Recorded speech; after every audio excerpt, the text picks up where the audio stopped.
the news. Yeah, that you know. Harris is drinking, and yes, I'm thinking, and I'm plotting and scheming. Cats and diamond rings when they know they never ever do them type of things. But fucking strike again, regardless, stay up in my lane. My name rings bells, but it's never in vain. I gotta strive, pursuing the revenue for finer things. Knock the mic back, lacing some dope tracks. Motherfuckers they criticize, secretly hope that they could be nasty like me on the tight slash. Homeboy, I'm with the business and I'm keeping it like that. It's JJ, boys lacing the game. It's fortune over fame. I don't give a fuck about a lane. I hustle the rain, the sunshine, bring the pain. TNR. Stay focused every single day. It's JJ, you boys lacing the game. It's fortune over fame. I don't give a fuck about a lane. I hustle the rain. 107. Bring the pain, getting mine. I stay focused every single day. People pay the ultimate price, a sacrifice. Raising up what's right, but they choose to live trite. In theory and belief, my lyrics will reach deep into the community. Body found in the coral reef. Played with the devil, thinks he's ultimate rebel. But doggy lost his life for a little yellow pebble. His enemy rebels in the victory, literally. Then he continues a cycle till he's history. Misery became another victim of solved mystery. Places where maggots accumulating humidity. The story is ill, but we society slaves out of spite won't think twice and misbehave. Deep in grief, losing my family, there's no relief. The scars in my heart that could never be healed. So you better believe I creep like a Navy SEAL. The deal is real. It's JJ. Yeah. That was one of Jay James's old cuts. We are back in the building with another edition of the Harry's Drinking Again Pubcast. I am your host, Harry Too Scary, aka Mr. Harris, the proud owner and proprietor of the Haida Pub. Harris is Drinking Again. Thank y'all for joining us. As usual, we're live up on YouTube, Twitch, Twitter, Facebook, Podbean, and the shows can be caught on Spotify under Harris is Drinking Again Pubcast. Let me do a quick sound check. Spotify. All right. We are good. Good. Sound is good. My brother will be joining us here in a few minutes. My brother, Truck. And thank y'all so much. Now let's get into this here. Turn down this shit. Gonna have a smoother show than we have the last couple of weeks.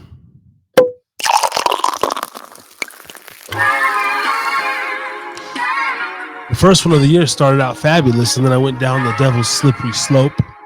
But we're back into it, man. February, feeling good. Moving and grooving. The show keeps gliding along, and you are witnessing the tales of the Harris. Desert tales. And every week, you never know what you're going to get here at the Haida Pub. Stories of abuse, addiction, fun, laughter.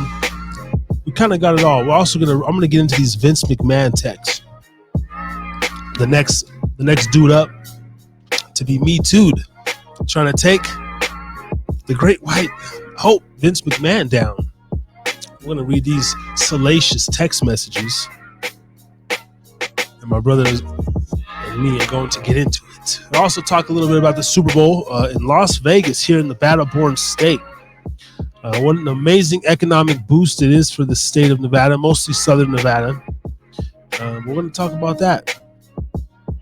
And I got all the ultimate party spots if you are in Vegas and listening to this live.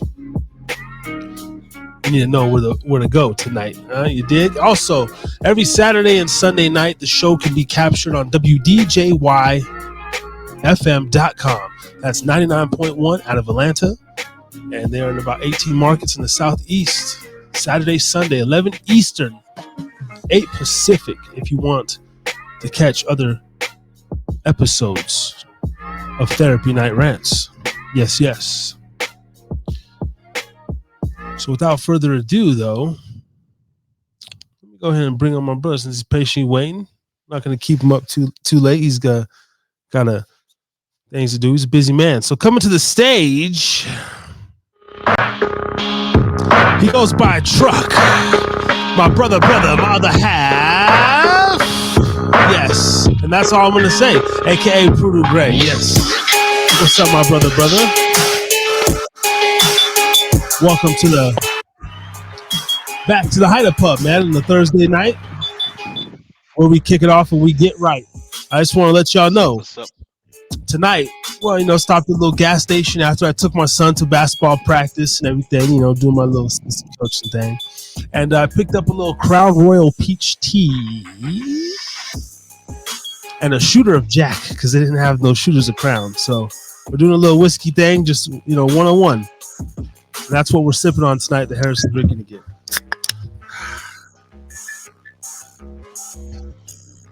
Cannot forget about Gubba Rum, but it's a whiskey night.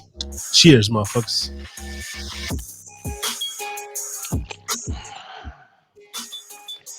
What's up, brother? Oh, that's good. I fucks with that. Smooth, non-carbonated. That's gonna be gone quick. All right. Yes, sir. What's up, my man? How you doing, brother? Shit, doing Thank good. You. Thanks for joining me on a quick tip. Yep. Episode 107. So I don't know if you've been watching. Let me get this. I don't want to go back to it, but your brother, went back on the little Christina Aguilera last month, and so he gave in. I highlighted that. Yeah, 28 months. I highlighted that, and man, and ever since then I ain't been right. You know what I mean? It's just kind of like shaking the lag and everything. But I'm looking forward to getting swinging the things, man. But that's what we do over here. It's because where I'm working at, bro. It's a little. I work. I do the little graveyard thing, and I bartend literally in the devil's playground. Like it's crazy. Yeah. But yeah, my brother's no stranger to that. I don't know if we're talking addiction tonight, but when you reached out to me the other weekend, we started getting into what we get into, and I can't remember the exact topic. You're like, oh, okay, I had to come back on. But are you familiar with this latest Vince McMahon Me Too kind of thing? They're trying to bring him down. Apparently, he's accused of sex trafficking and all this stuff. I've heard. I'm not familiar, but I've heard a little bit of it, and just to to be real with you, I don't really give a fuck. Like,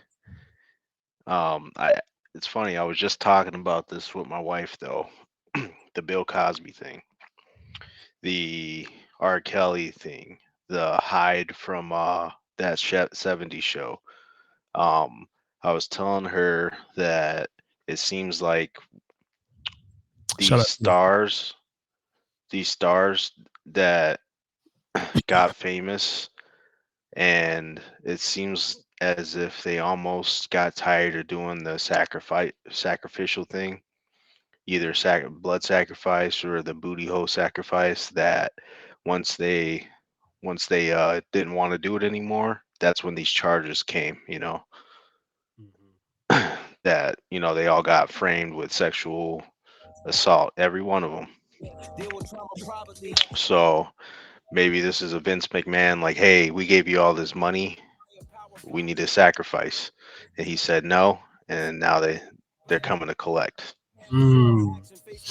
Yeah, we're pretty much possibly on the same page. It could be that, or he's just a dirty fucking old man, a freak. Yeah.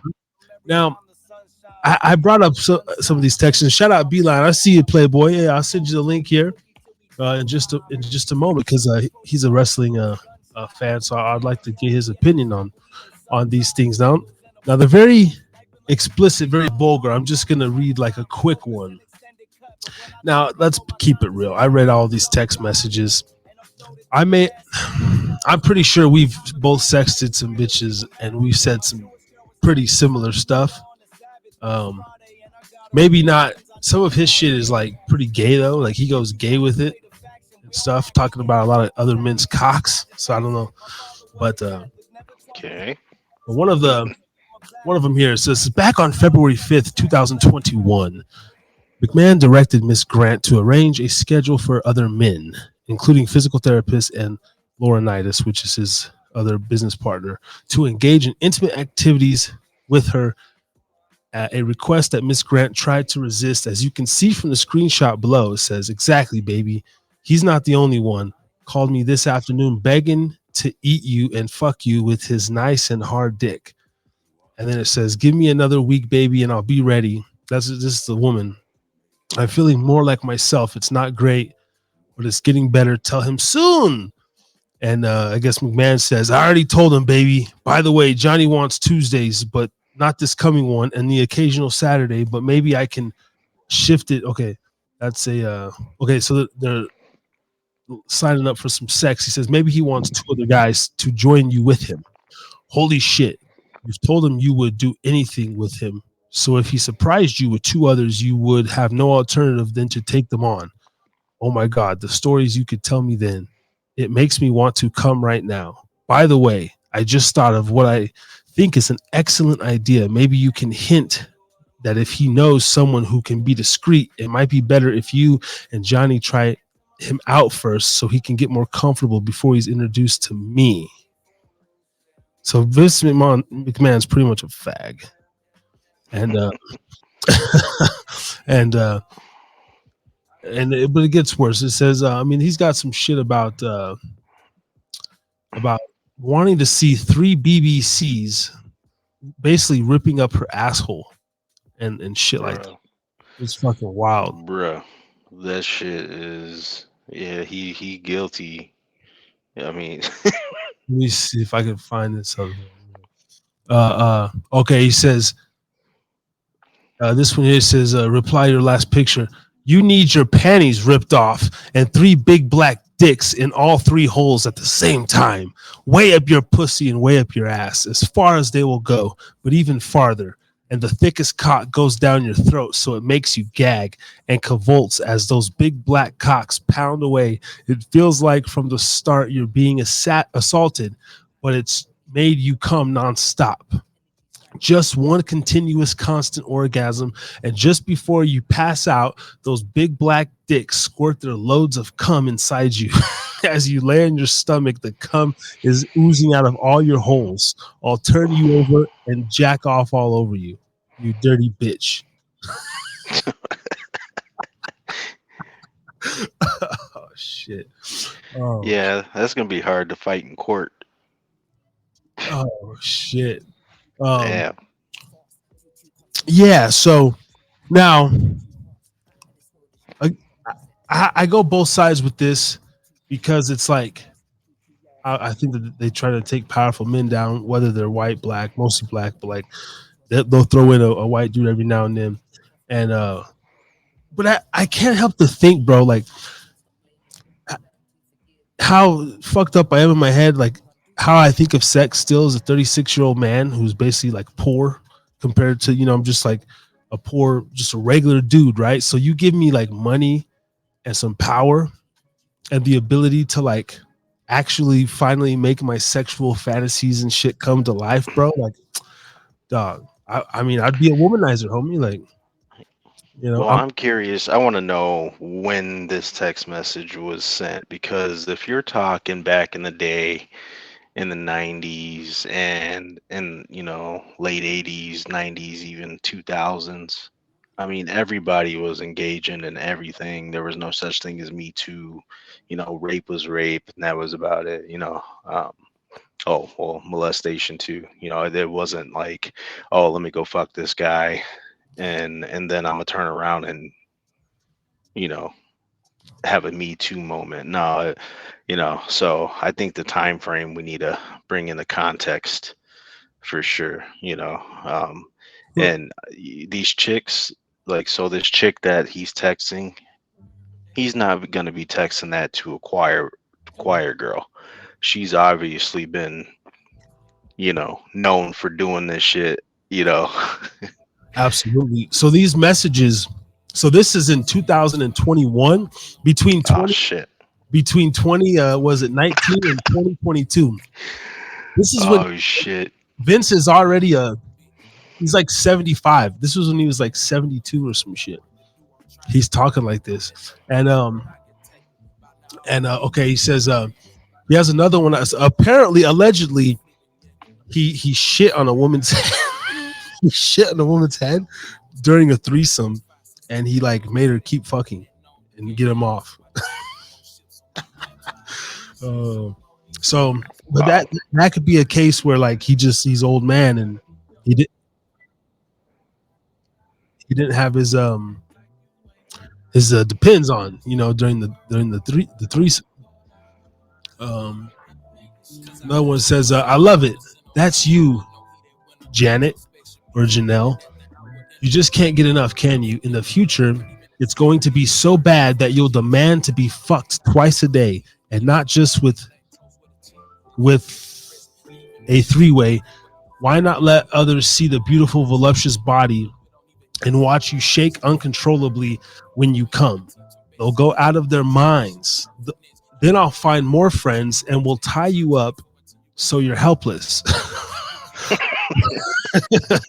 I'll direct them to have their way any way they want. Who can make you scream the loudest? Maybe I'll just line them up and have them squirt in your mouth, your pussy, all over your tits and ass, all at the same time. You'll be covered in cum, and we'll make you eat it all and taste everybody's cum. The next morning, you'll be a little sore, but you're still going to want more after all that fucking over and over. Oh, God. This is a wild man right here, ladies and gentlemen. This is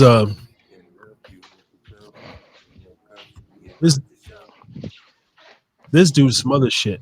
Vince McMahon here.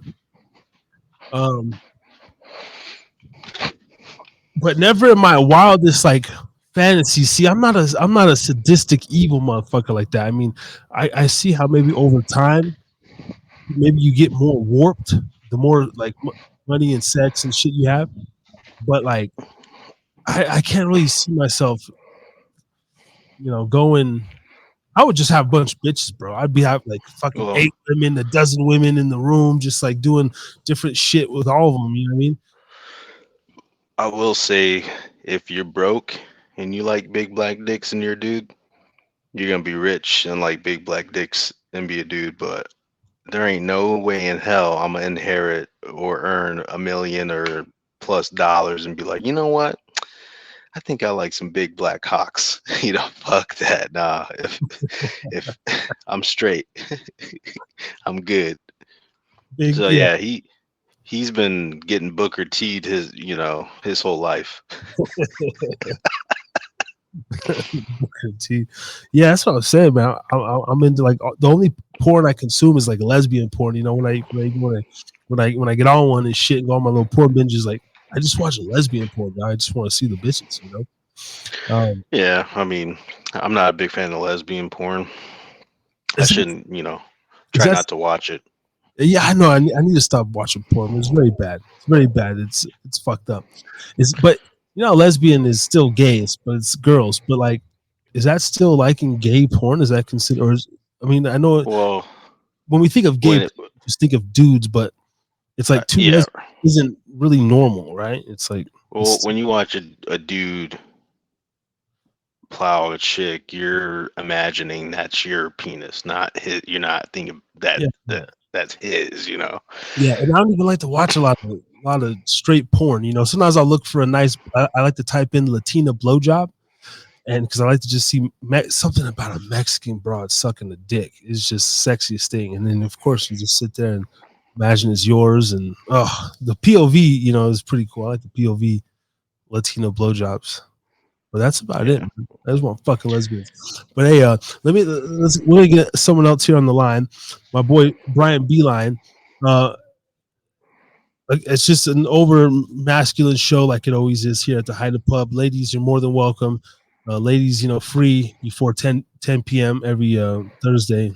But it's just a house full of sausages. So welcome to the stage.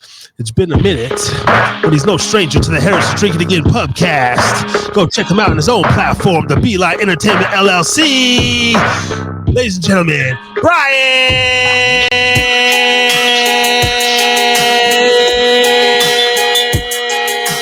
B. Yes. In the building.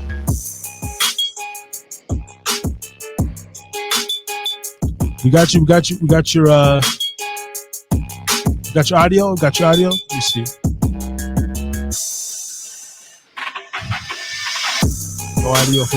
No audio from Brian B. But Brian here, he'll get it straight 1 second. Your levels are good over here. He's a big wrestling fanatic and a freak like the rest of us, brother. And we'll get his opinion on a couple things. Now, this thing hasn't turned criminal yet. You know, this Vince McMahon. Do you think it will? Are they gonna give us, one, since they got my man R. Kelly still locked up, free Kells, or is he gonna slide through? No pun intended. Shit, I don't know. They put Bill Cosby's old ass in prison, so. But you know what I heard? They actually isn't Bill Cosby was vindicated though, right? They actually he's free now. Yeah, he's released. Yeah. But didn't they vindicate him? Like they came back and said he didn't do a lot of that shit.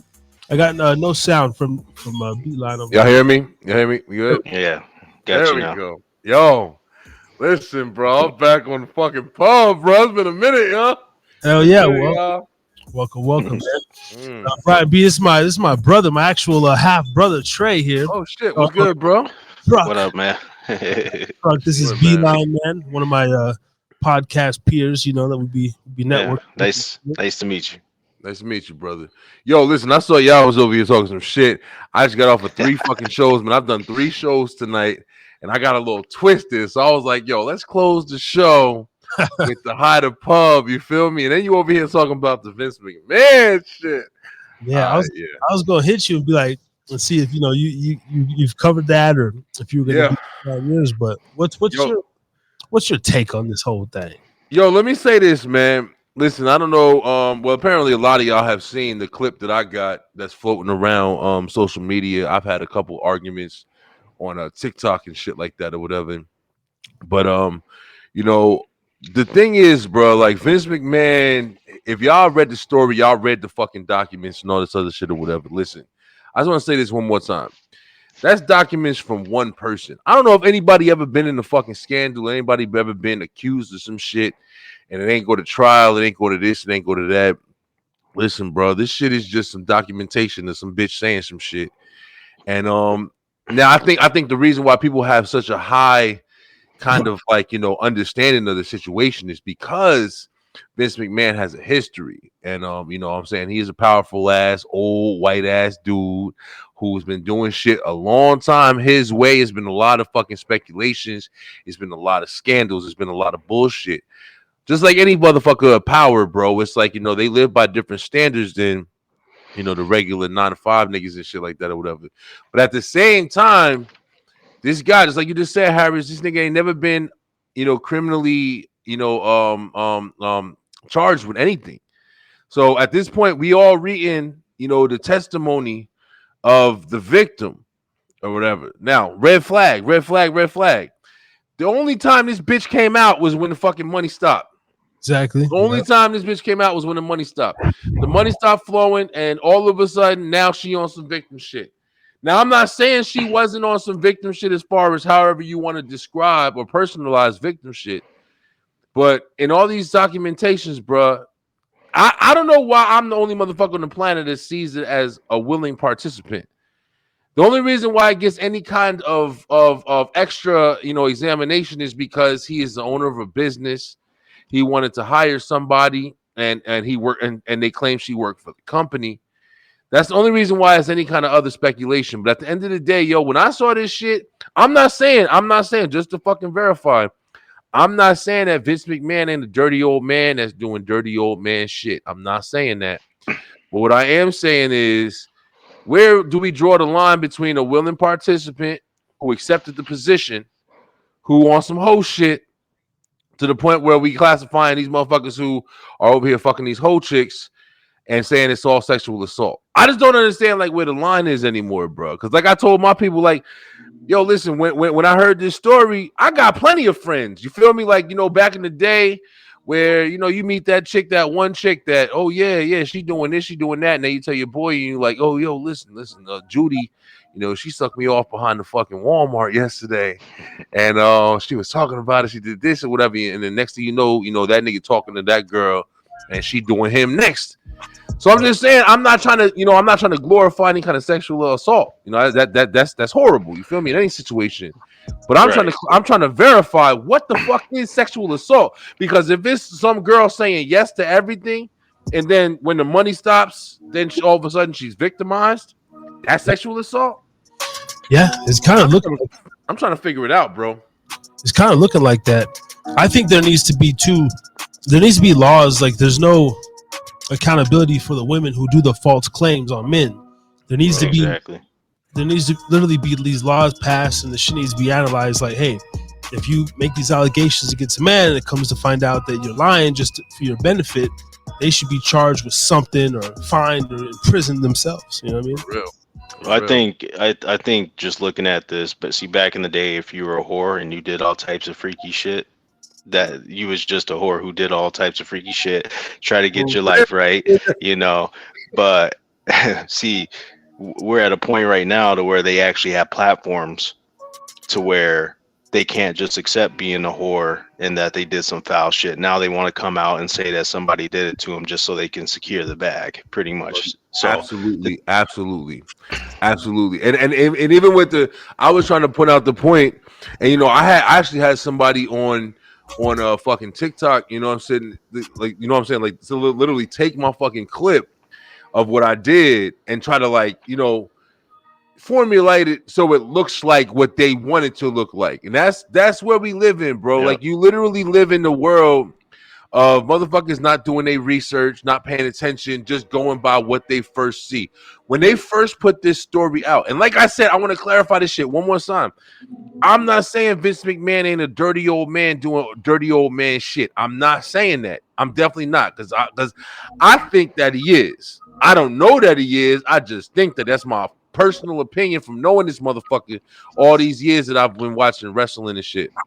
But at the same time, he's never been criminally charged with anything. And we only have the story of the one individual. We don't have the defendant and the plaintiff. We just have the fucking plaintiff right now.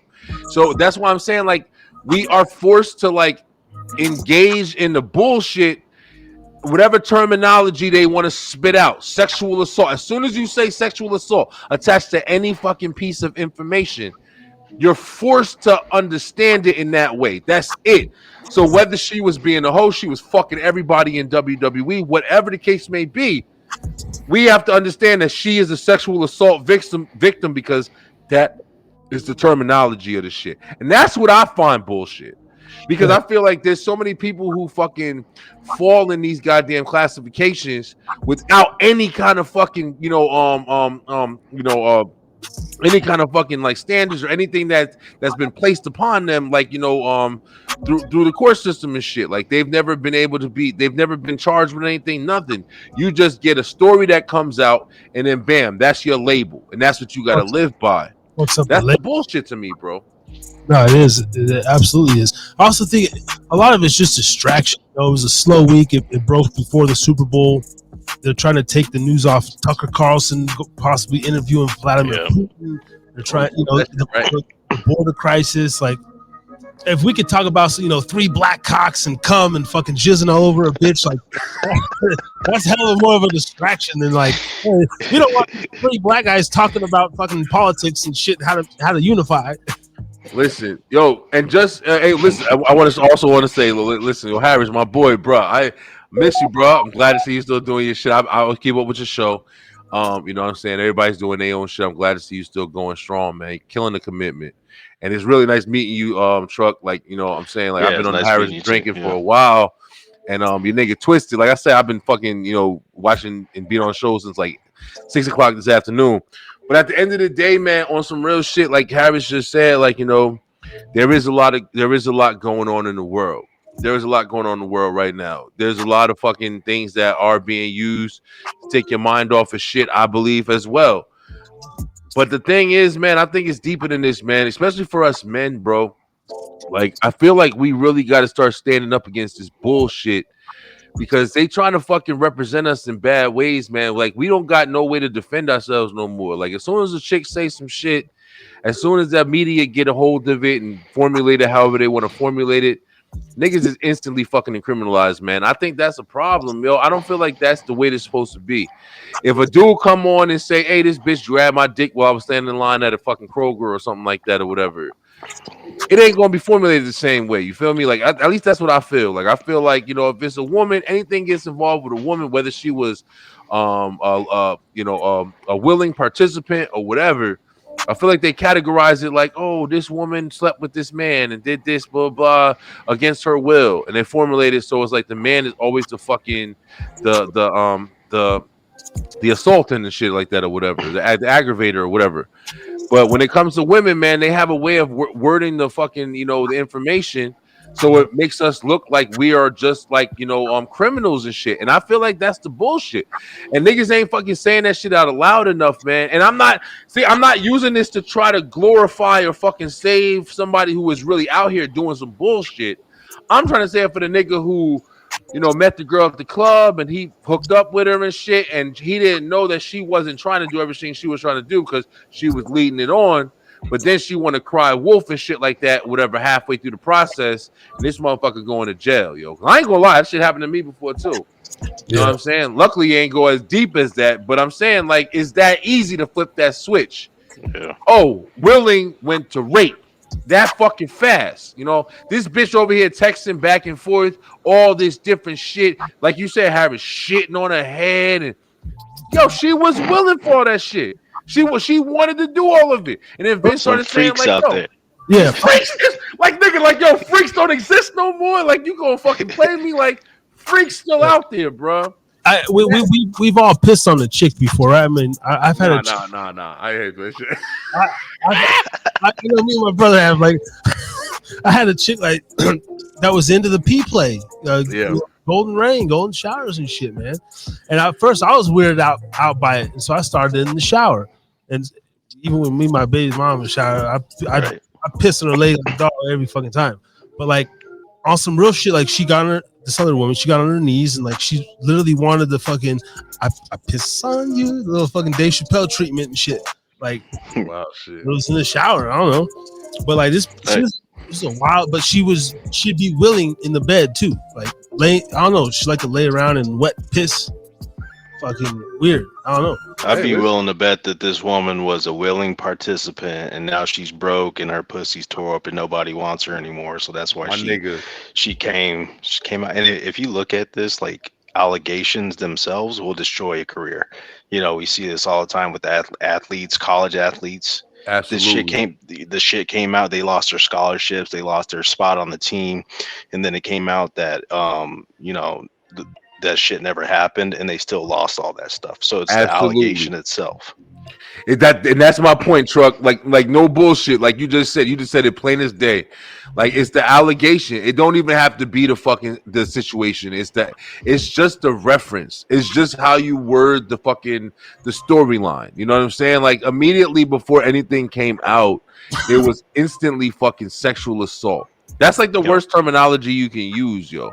You know what I'm saying? And then everybody starts reading the fucking, you know, the story and everything like that. They start reading the text messages and this and that or whatever. And then you already have in your head sexual assault. If you read that without a context or without a label, just think about it. If you read that, you probably say to yourself, damn, some freaky ass niggas, man. They fucking around with each other like that. All right, fuck you. It's just a freaky ass couple. You feel me? Like you got room for speculation. But now you read the story titled sexual assault. Now you already going there with a complex. You don't got no room to fucking make your own decision, especially if you don't think that way. So that's why I'm saying like terminology is what's fucking us up, man. And they know when to do it and who to do it to. Yeah. And that's why I don't agree with that shit, man. Well, similar to go ahead. Well, didn't he step down from WWE And he or was some shit like that? forced. He was forced down, and then Yeah, nothing well, against Vince McMahon, but he was forced down because they purchased the company. And like I said, man, I'm saying all this shit, not saying, and I'm not trying to jump in and just dominate this shit, but I'm telling you, this is my shit right here. I've been really on the wrestling shit a lot, but I'm saying waiting like to talk about this shit for real, because like I said, man, I've been arguing with motherfuckers and shit because as soon as you say some different shit. Like motherfuckers like to act like you the fucking like you insane. Like you don't got a reason.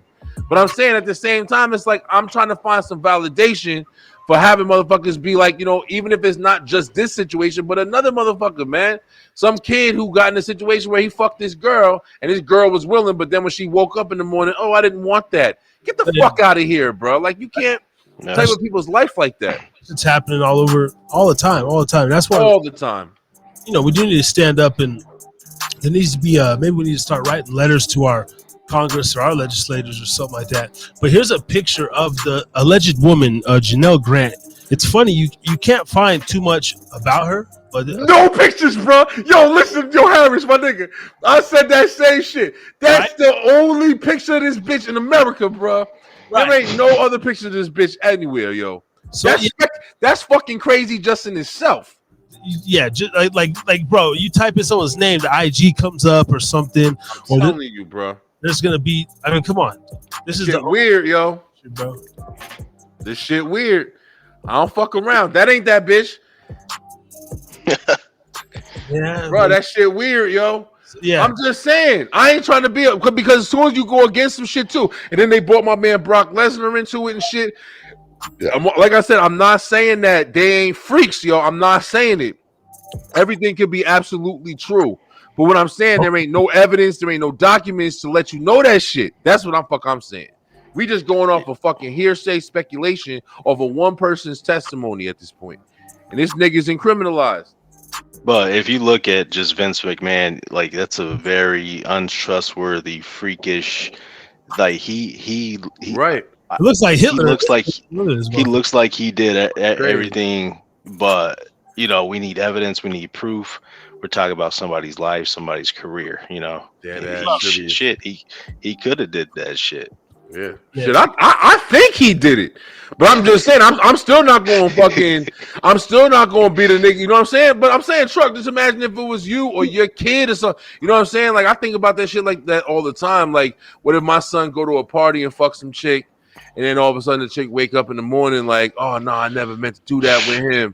And before it goes to court, we've all been there, bro. It's some bullshit, yo. I've had a chick also, like you just said, like I had a chick. I was in the thing with her, and she was saying no, but she wasn't saying like no, get off of me. She was like no, and then she started crying, and I'm like, holy shit, I didn't even see that, so I got up immediately. I was like, nah.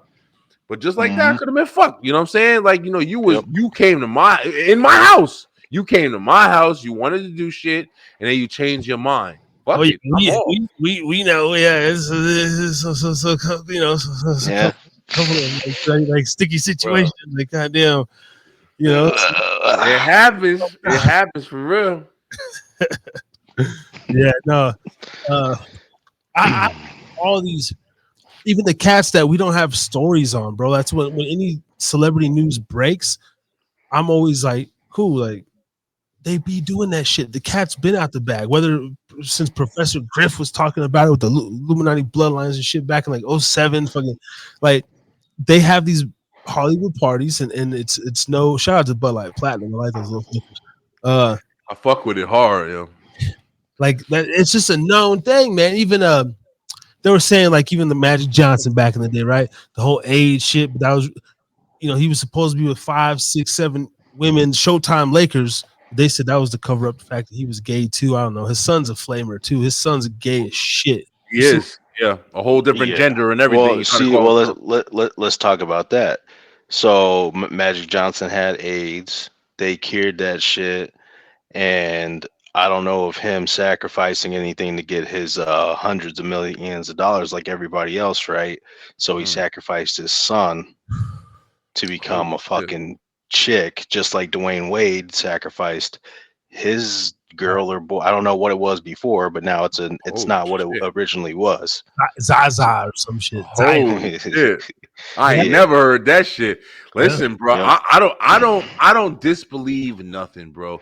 Especially when it comes to the fucking niggas in Hollywood and everything like that. Like, I try to just look at everything on like the most, basic fucking level. I don't give a fuck. But like you just said, I never even thought of that because I never thought about even with the Magic Johnson situation. I know his son is, trying to be a woman and everything like that. Dwayne Wade, the same shit. And Yep.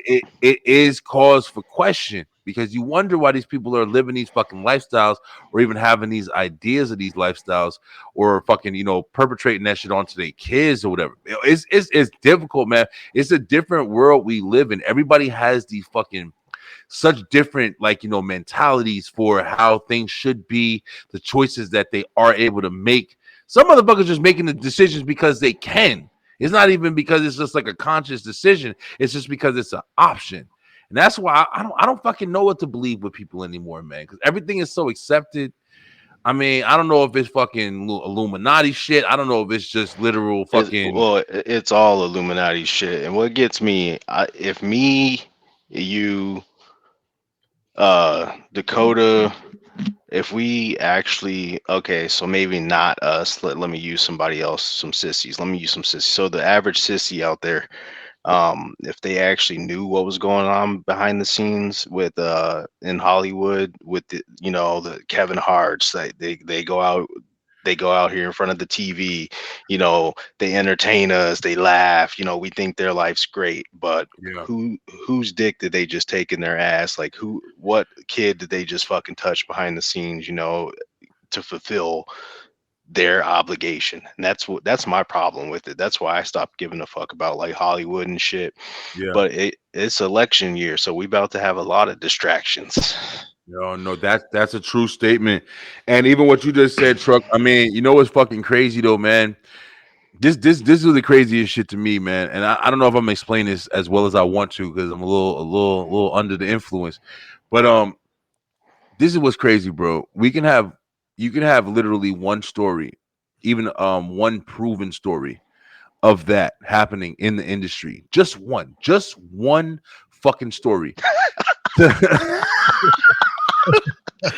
Damn, Harris, I'm trying to be all fucking intellectual and shit. You gotta come and kill the whole shit. That's your idol. That's what you guys pay fucking $200 to go see right there. Yo, stop playing Kevin Hart because he ain't the only nigga to wear a dress, man. I was sitting there saying, yo, listen, Shanae, fucking Wanda. I'm saying like we've been watching niggas wear a dress for a while, but now everybody jumping on Kevin Hart dick because he the hottest thing out there right now. But I'm saying like I don't agree with that whole culture, bro. I don't think that just because you're wearing a dress in Hollywood, you automatically fucking the elites and shit like that. Well, I don't think necessarily you're fucking them, but it definitely a humiliation going on. Like, even with one of my favorite movies, Mrs. fucking Doubtfire with Robert Williams, right? Yeah, that was a good ass movie though. Yeah, like I'm sitting there as a little boy, and honey, he's changed into his little woman shit, and there's a subliminal behind that.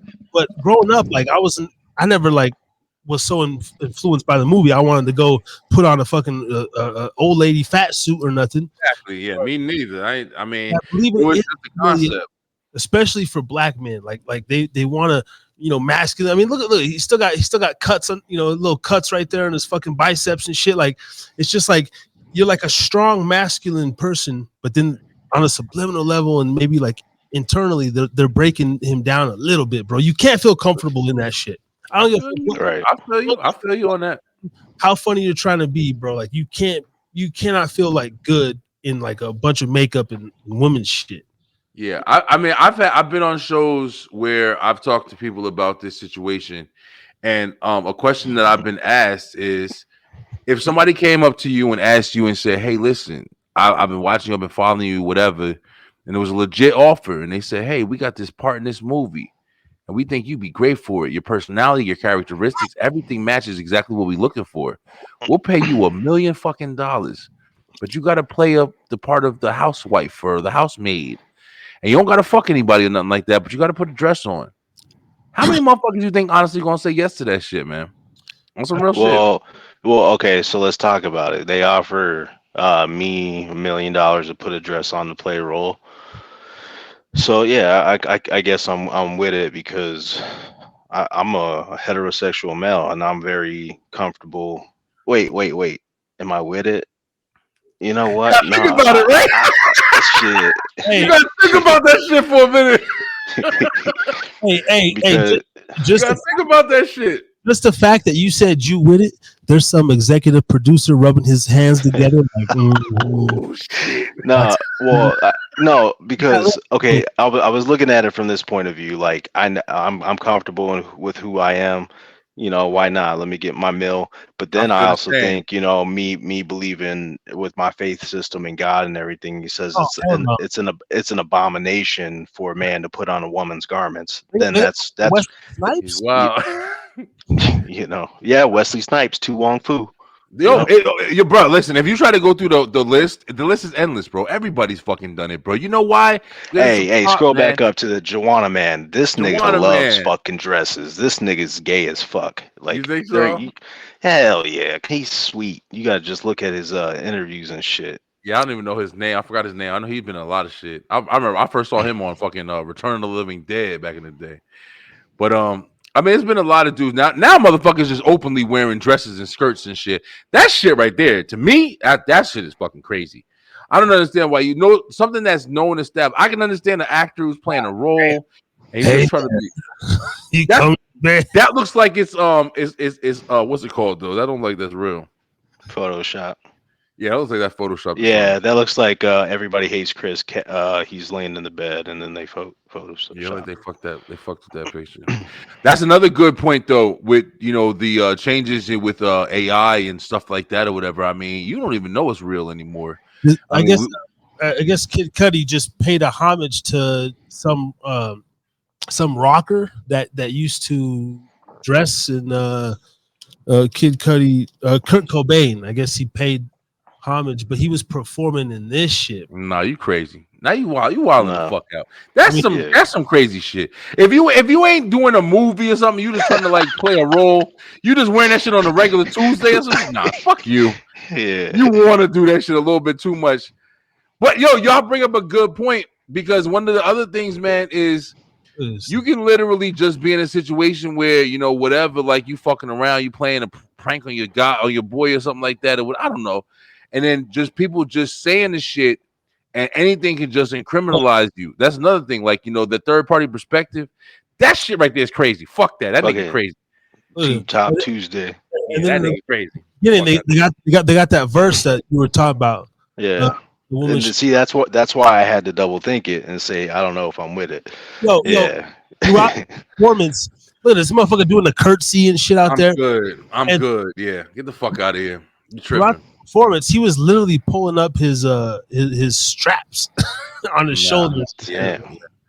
You know what I mean? I don't like you said, Truck. Then there's not enough money in the world. Like you think about it, because you gotta really, if you really want to be honest with yourself, you gotta really put yourself in that predicament. You gotta put yourself in that fucking room with that dude sitting across from you was saying, "Hey, I'll give you $1 million. It's one scene. I need you to put this dress on. It's a purple dress. You get $1 million right now. I love your personality, your character. I think it's perfect for the role." And you gotta say to yourself, like, damn, am I gonna turn down this $1 million? I could fucking buy a house, pay my debt, do everything I gotta do, not be broken, I'm gonna change my fucking life. But all I gotta do is change my character right now for this one role. For the role, which is acting. So, you know, it's like, damn, yeah, I'm with it. But it's hard, when you start thinking about it, what's the hidden agenda behind it? You know what I'm saying? It's like, yeah, you know, the hidden agenda can be this is the thing that's fucked up, Truck. The hidden agenda can be nothing. That's fucked up. That might be a pure producer who honestly is just saying what he feels. I honestly just feel like you're the best person for this role. But everybody else's fucking third party perspective, everything else that everybody else is seeing, everybody else that labels you, That's the part that you fucked with. Because it's not even the person who's doing it. It's everybody else's fucking shit that sees you afterwards. Everybody else says, oh, he probably sucked a dick for that role. Oh, he probably did this. That's what's fucking humiliation. Yeah, that's humiliation. Gnarly Davidson up in the building says, yeah, he's with it, Young Thug. So if a producer paid me $50K to wear a dress, I'm gonna do it. It's just acting. I'm just saying. He says they do that shit just to get attention for their whack ass music. Gets people talking. He says, shit, I'll do it for $20K. Yeah, but where does it stop? Where does it stop though? So what you wear the dress and then I got $10.5 million right here. You got to go up there and suck Charlie off. See, that's where I think I believe my ass, me personally, I feel like I can go up to a producer and say, "Are you gonna wear a dress? How much you paying? You want $1 million? Right now in my life, right now where I'm at, working my job, you gonna give me $1 million for that shit? All right, I'll put the dress on. Fuck it. But if you come to me with some other shit, I know for sure that it's gonna cut the fucking circuit. You ain't gonna hit me with 10.5. All you gotta do is sleep with the director for one night. No. Can I be honest? And I'm gonna say this again on record.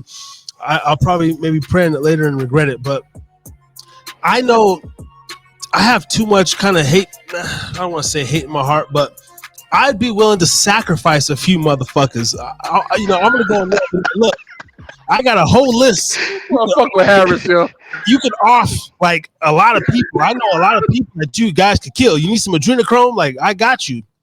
I'd have a do not kill list.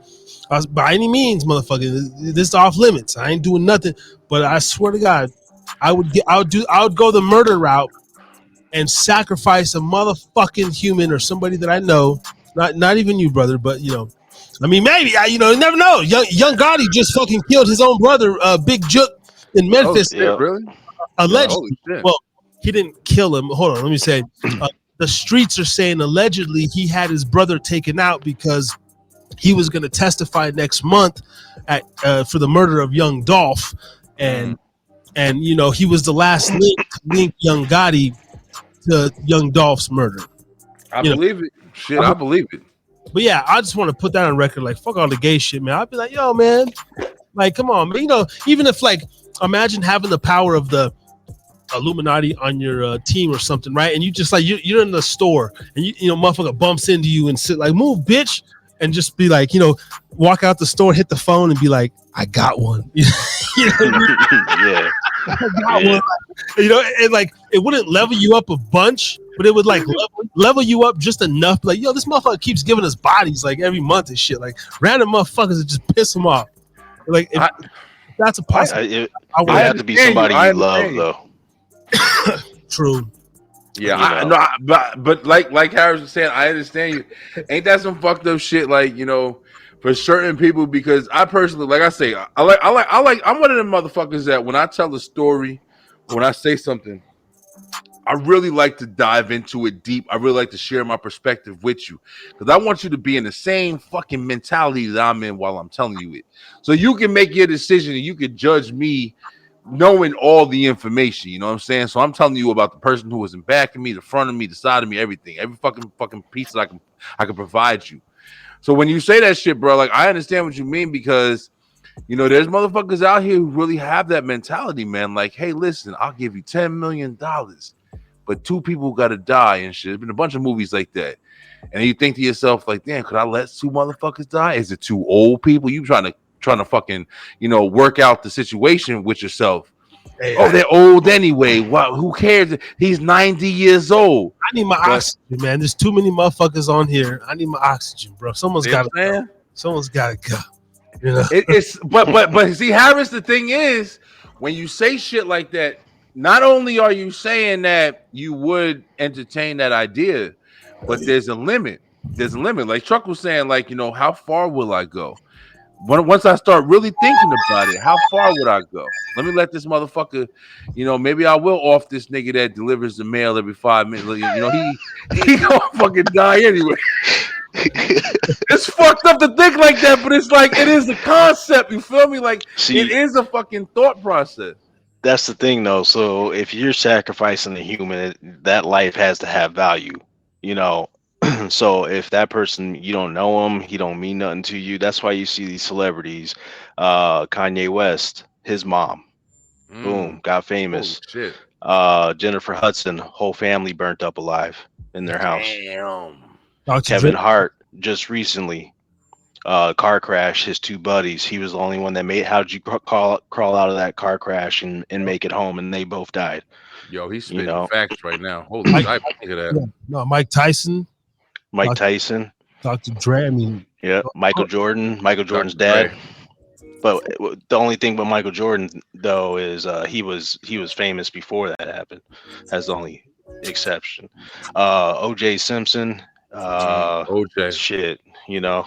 y'all remember Ray Caruth played for the Panthers back in the 90s, killed his pregnant girlfriend. He's free today. Holy shit. No, I never heard of that. Yeah, Damn. Ray Caruth. He was a bad motherfucker, man, on the field too.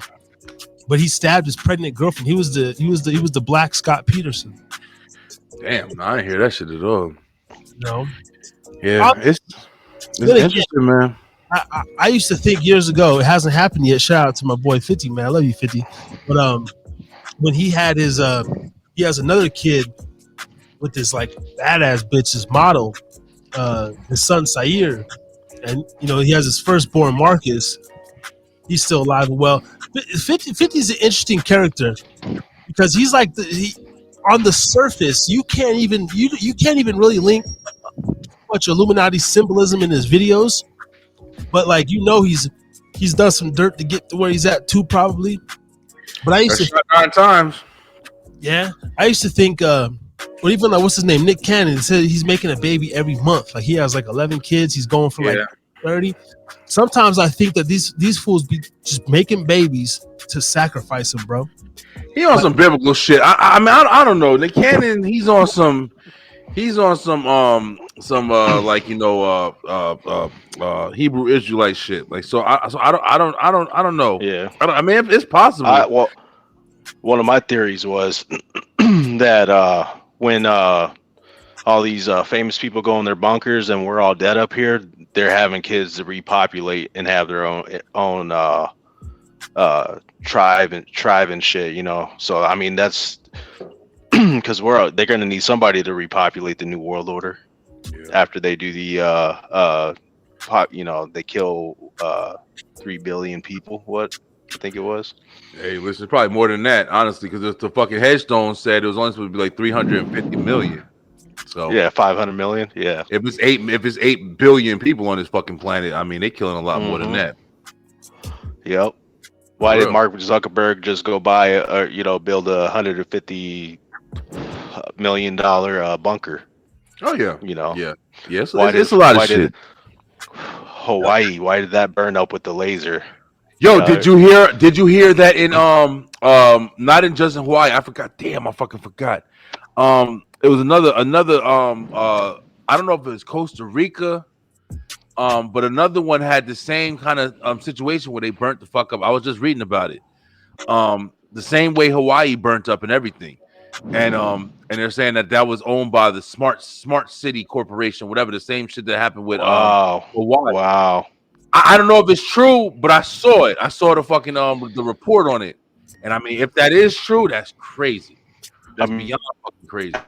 So if you've seen the photos, how's the fire gonna skip over all the rich houses and shit? I saw that. Yeah. It literally skipped over houses. Yeah. The color blue, yep. I believe a lot of shit, bro. But at the same time, like me saying I believe a lot of shit is the same reason why somebody can post a fucking post and then you believe that Vince McMahon's a sexual assault, without even knowing him. You know what I'm saying? Like it's a fucked up system. It's a fucked up system. Yeah. But at what age do we be like, all right, he's old, he don't need to go to prison? Because that, I don't know. Just the craziest thing is like, I don't know what this thing again. These texts take out the other men's cocks with like. So this whole like Adam 22, Lena the Plug, like I follow the no jumper shit, right? you had Adam last year who finally let his wife do a sex scene with the black man. They make porn together, but like we're getting into this whole cuck era, and I think it's like, but seriously, take away the. I just want to see 3 black cocks stretch your pussy. It's like, no, I want to see my own tongue and fingers stretching your pussy. While I'm underneath you. Like those fucking messages are pretty normal. Minus the gay shit. And so I kind of wonder too, like, I bet they could take any one of our chat logs over the years. We done text some bitches, right? And so some real shit. And they could like we don't I don't know the phone records. I'm just pulling them up on Google and shit, right? Monsterize that shit. Yeah. So, from anything you see. Search history, any of that shit. They can take my shit and just be like, yo, Harris is the fruitiest, gayest motherfucker. I'm like, bro, all that shit I said was about lesbians, dog. Like I be you know what I'm saying? You're right. They'll make it seem like I had a whole terabyte full of gay porn. They'll be like, it was lesbian porn. They fucking, you know what I mean? But they'll just put that out. But they'll just put the gay porn out. And that's what we're saying. Like they'll put out, it's factual and it's truthful, but it's misleading. That's the fucking problem. They'll put out Harris is drinking again with a whole bunch of gay porn on his hardware. And then everybody reads it, and of course you're gonna think, because why would you say something on the negative on a positive slant? You would say gay porn, you would instantly fucking have people thinking, oh, he was looking at dick. Yeah. Because you know that's gonna be the fucking way that people gonna spin it or gonna interpret it. And I'd be like, motherfuckers, I had 99 terabytes of straight fucking girlfriend films and sweetheart videos and shit. You know what I mean? Like, that's a good ass point. That's a good ass point, bro. How this shit going down, bro? It's crazy in this fucking world, man. And it's not any. I mean, I don't even know if it's anybody's fault, man. It's just the way that shit is. As soon like the news and the newspapers and CNN and all that shit, that shit don't matter anymore.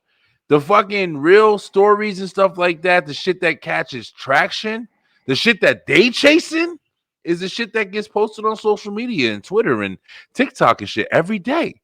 Yeah. You know what I'm saying? Like whatever fits the narrative.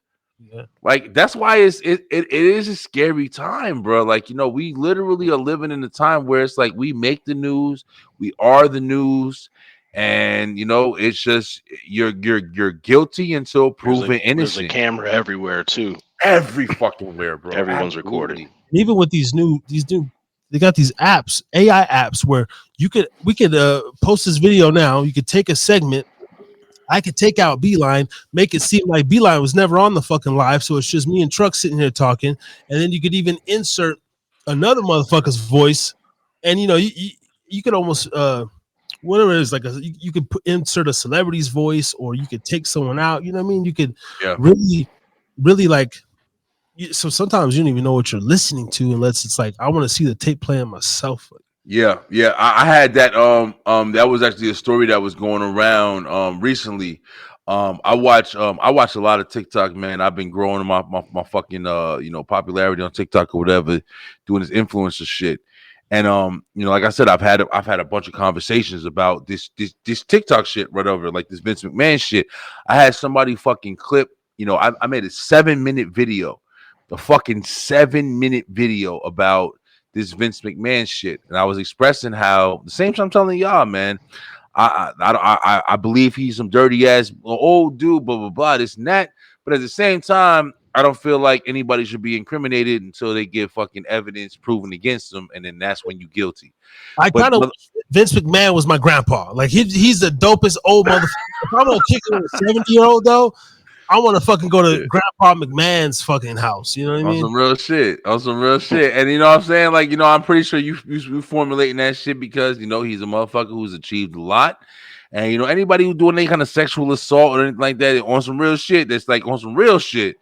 Sexual assault, I'm thinking about a motherfucker over here touching a girl against her will, doing all this other shit or whatever, stuff like that. That's sexual assault to me. But if you got a willing fucking participant that's agreeing to do everything you want, I'ma shit on you. No, I don't really like that. Listen, I'ma shit on you, bitch. All right, fuck it, just go ahead. you a willing participant. Yo. You ain't Yeah. against it, yo. But at the same time, it's like I was saying, like, you know, I was saying that shit, and this dude had clipped this fucking a piece. It was like 6 seconds out of a 7-minute video that I fucking put together, bro. And he clipped just enough so it can, you know, paint a narrative on me. And he put it on his fucking on his TikTok and shit. Like, yeah, this is Brian B.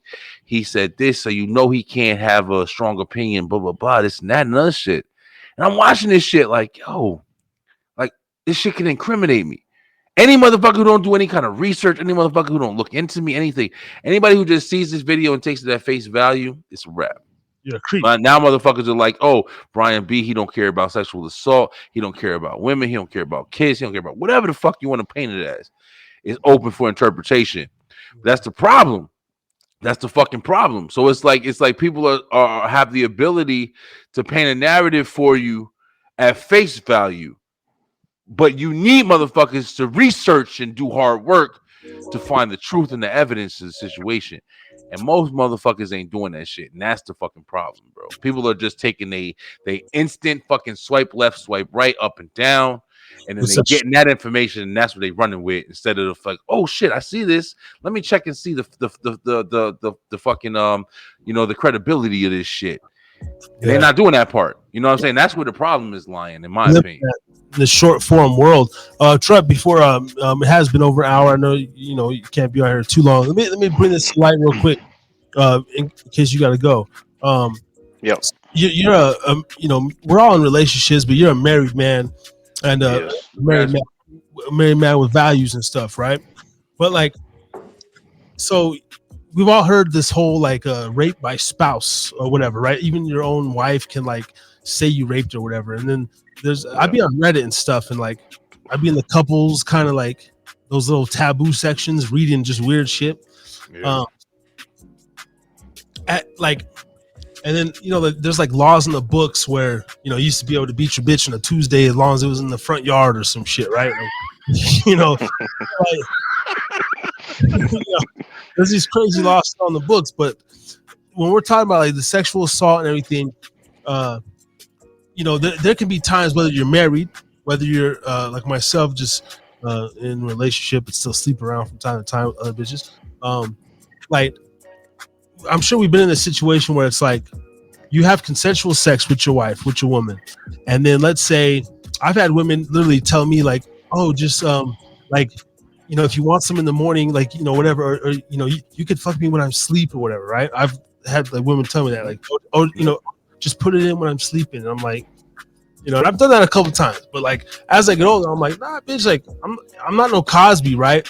But in your situation, do you see like how do I word this, like a scenario to where even you would be wary of like sleeping with your wife, even though it's like consensual as fuck, right? But if, let's say,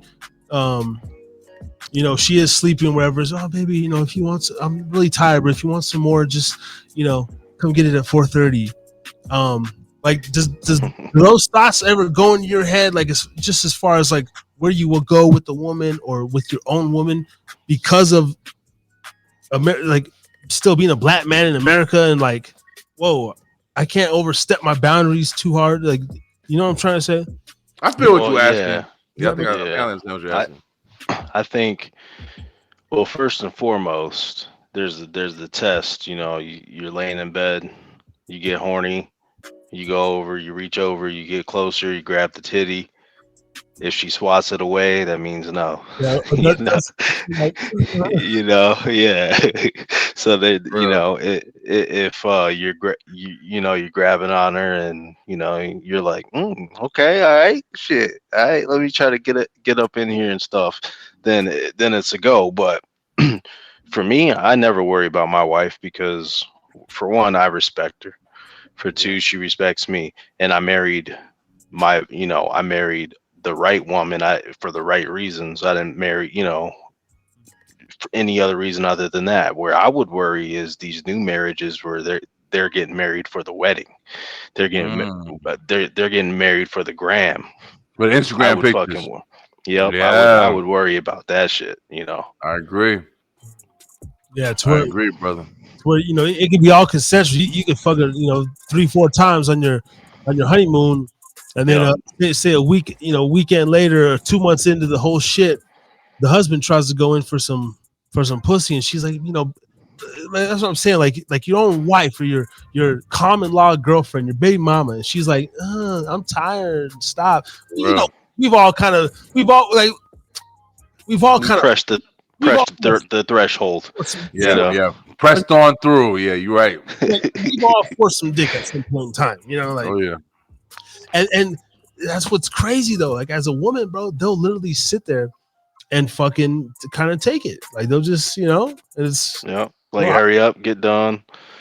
And so I can only think, but as a woman too, like after maybe enough time, like of laying there and you're like, I was reading some shit on Reddit and there was like this lady who was asking the question, like, am I being raped by my husband?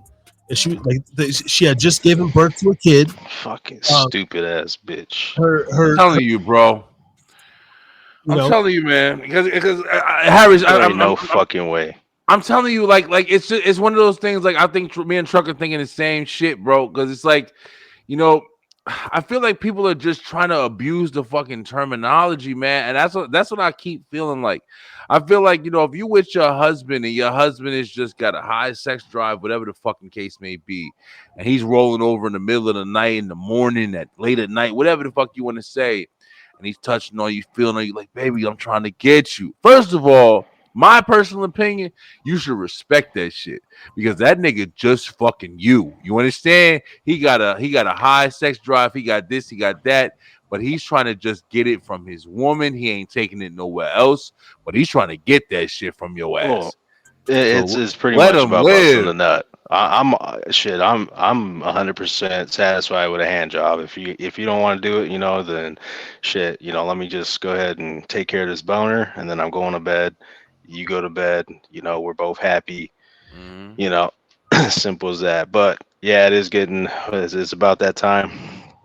Hey bro, I wanted to tell you, shit, I'm proud of you. Keep up the good work, and I like the fit, looking good. Here's motherfucker over here, GQ model shit. Michael Jordan hat wearing motherfucker.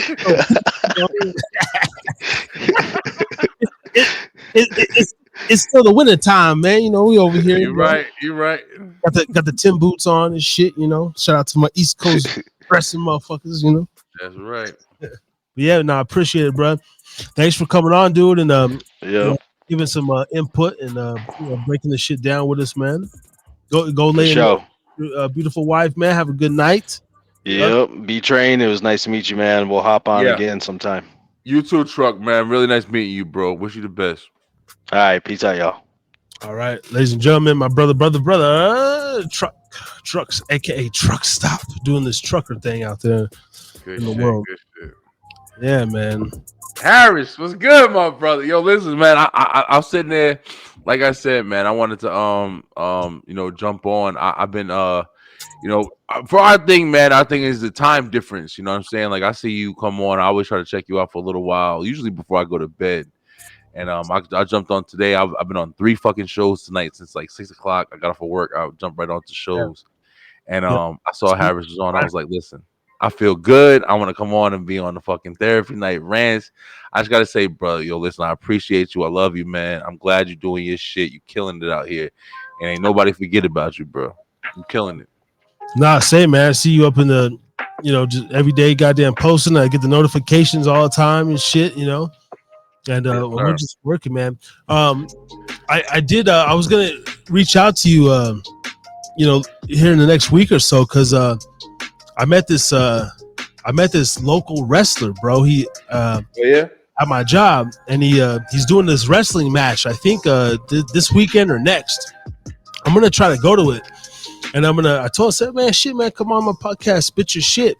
And he's talking about, I guess he knows like a couple of legends. Like we were talking about Bam Bam Bigelow, and he was like, shit. And he called him by his real name. Something he's like, I don't know, Stevie or some shit. And he's like, oh yeah, he's like, I trained with him, and I was gonna put him in touch with you because I said, bro, I know this other cat who does like an official your through the ropes stuff. So yeah, man, yeah, might be sending you sending him your way as well, because he's like an amateur wrestler, and he has a match. And I've never been to a wrestling show. He's like, oh, you got to come check it out. It's like a family event. It's a lot of fun, man. It's a lot of fun. I mean, one of the things, like, me and you've been talking for a while since we've been, working with publicists and doing this and doing that. Like, one of the things that I've had so much fucking fun doing, bro, since I've been back is the wrestling show. And I actually built a squad, and like, they come on with me every week. You know what I'm saying? It's not the same thing of always looking for somebody to come on and talk about what's going on in the wrestling world, and being able to have people on that are actually like, wrestling, like up and comers and shit like that. So I always appreciate that life. But the biggest thing that I'm enjoying more than anything is I'm enjoying this shit. You know what I'm saying? I'm not looking at it as a career. I'm not looking at it as a business. I'm not looking at it as shit. I still treat it like that, but I'm not looking at it like, you know what I'm saying? It's a difference. And that's why with the wrestling stuff like that, like, it's just easier because it's a passion. So when you do meet people, or you do meet somebody who is trying to become a wrestler, or you do meet somebody who's been wrestling on the indie scene, or we about to have the nephew of the Godfather. You know what I'm saying? Like, if you guys remember the Godfather from back in the day, he was Kama, he was Papa Shango. His nephew is coming on the show in a couple weeks to talk about, like, the stories and stuff like that he had, growing up and seeing the Undertaker in his kitchen, and me and him been talking. We met each other. It's really interesting, man, when you do it for passion instead of doing it for fucking anything else. You know what I'm saying? Like, Harris, where we came from together. You know what I'm saying? Like, it's a different feel for me. This shit is I love this fucking shit, man. Yeah, that's how I'm able to keep going too. Is like, I had to step back and just I just enjoy going live. I mean, I talked about my goddamn fucking meth fucking relapse, dude. I know. I've been watching you, bro. I have not been away. Like, like I said, it's been mostly with you. It's just it's the you're on later because of your time difference and everything like that. But listen, bro, I haven't been, I haven't been as active on the show as I want to be. But it's just like I'm always checking you, bro. I'm always fucking seeing what you're doing, and I see the consistency more than anything. Like, what I'm saying? Yeah. You've been the one motherfucker that I've met through this whole shit that I can honestly say every week you on this motherfucker. No matter what's going on, you always make an appearance. I had to, and that's part of the just the love of it. It's like I sat there and I was like, man, I really don't feel like going live this week, and I haven't been doing as much. I just hate social media, so like, I'll do my thing where I'll post my reels for like 2-3 weeks hard. And then I'll just like, I wake up every day. I'm looking at my phone. It's like, I could post a reel right now. Fuck, I just don't want to. I'm just, yeah. But as long as the show's consistent, but I have to show, like, I had to let them know, like, yo, man, like, yeah, I did a little fucking dope and shit. And like, the show's fucking horrible, but I'm still here. It was great. You think the thing that's crazy is you think it's horrible, but I watched it. And you want to know something? It's good. It's real. It's real. And that's the thing. And that ain't just drunk Brian B talking. That's fucking honesty, bro. Like, it's literally, it's real. And I think that's, like I told you, bro, that's the one thing about your show. Like, your shit is genuine. And that's why people fucking tune in. That's why people watch. You know what I'm saying? I've been watching you, like, you've grown your subscribers, especially on YouTube, has fucking surpassed me. Bro. I've been on for 5 fucking years. And you came on and you're surpassed me because you're steady fucking motivated. You're steady going forward. You're steady fucking meeting people. You steady fucking on every single week, no matter the outcome, no matter the bad situations, no matter the good situations. Yo, that shit speaks volumes on your character, bro. Don't think nobody ain't watching, Harris. Like, on some real shit, bro. I'm telling you honestly, bro. Like, everybody's seeing what you're doing, bro. You're doing amazing. Keep killing this shit out here, bro. I appreciate it, man. We know. The only thing is to keep going. That's why one of my mottos is you never know what you're going to get, because every week, shit, you never know. It could be a guess. It could be just, damn, what is motherfucker do this week? Or I think last week we had my boy from Wendover, but we were talking about the autism and, some realer topics. He does music. I was like, man, fuck the music, bro. Just come on and let's talk about like what you do for your 9 to 5. Yeah. And I think the last show I watched of you, I think you were, I don't know if it was a Sunday show or whatever, but I think it was like an hour and some change long. And I was checking you out and you were talking about a couple of things. You were doing a couple of things. It was just you. And another thing I respect about your show is like you literally like you'll go on and be by yourself. I'm actually like, you inspire me actually because there's actually times where I'm starting to learn that I want to be by myself more. Like I want to. I think I might have even said this previously on your show at that. Like I want to start doing shit on my own a little bit more. I want to start having a little bit more room to express my actual feelings on shit that I'm actually experiencing or shit that I'm seeing. And a lot of people kind of shy away from that because they feel like if you're just speaking by yourself, it's one party perspective. People aren't really getting as much information, or maybe not even as much enjoyment from just having one person, on speaking as much as they do. But at the end of the day, a lot of times motherfuckers is watching for your perspective and your opinion and shit like that. And your subscribers, I see you going up in subscribers, surpassing my shit on YouTube and everything. And it's like people are checking you out because it's genuine, bro. It's real. And I love the shit, man. I'll see Ray. What's up with Ray, bro? Ray good? Yeah, Ray's good. We're just like, I mean, creatively, I think we're in two different places right now. And then in our personal lives, he's on his mission and I'm just on mine. We kind of have a little riff, not a riff, but he just shout out to Ray, but it just his shit, he just has to do what he's doing, and I gotta do me, man. Like, but we on the back end, we still talk here and there. I'm working like a few I had a fucked up schedule. I work some graveyards, I work some day shifts. I just put a month notice into my one job, so I have time back. I gotta find like days. I need to get back on my days. Fully. But Ray's always good.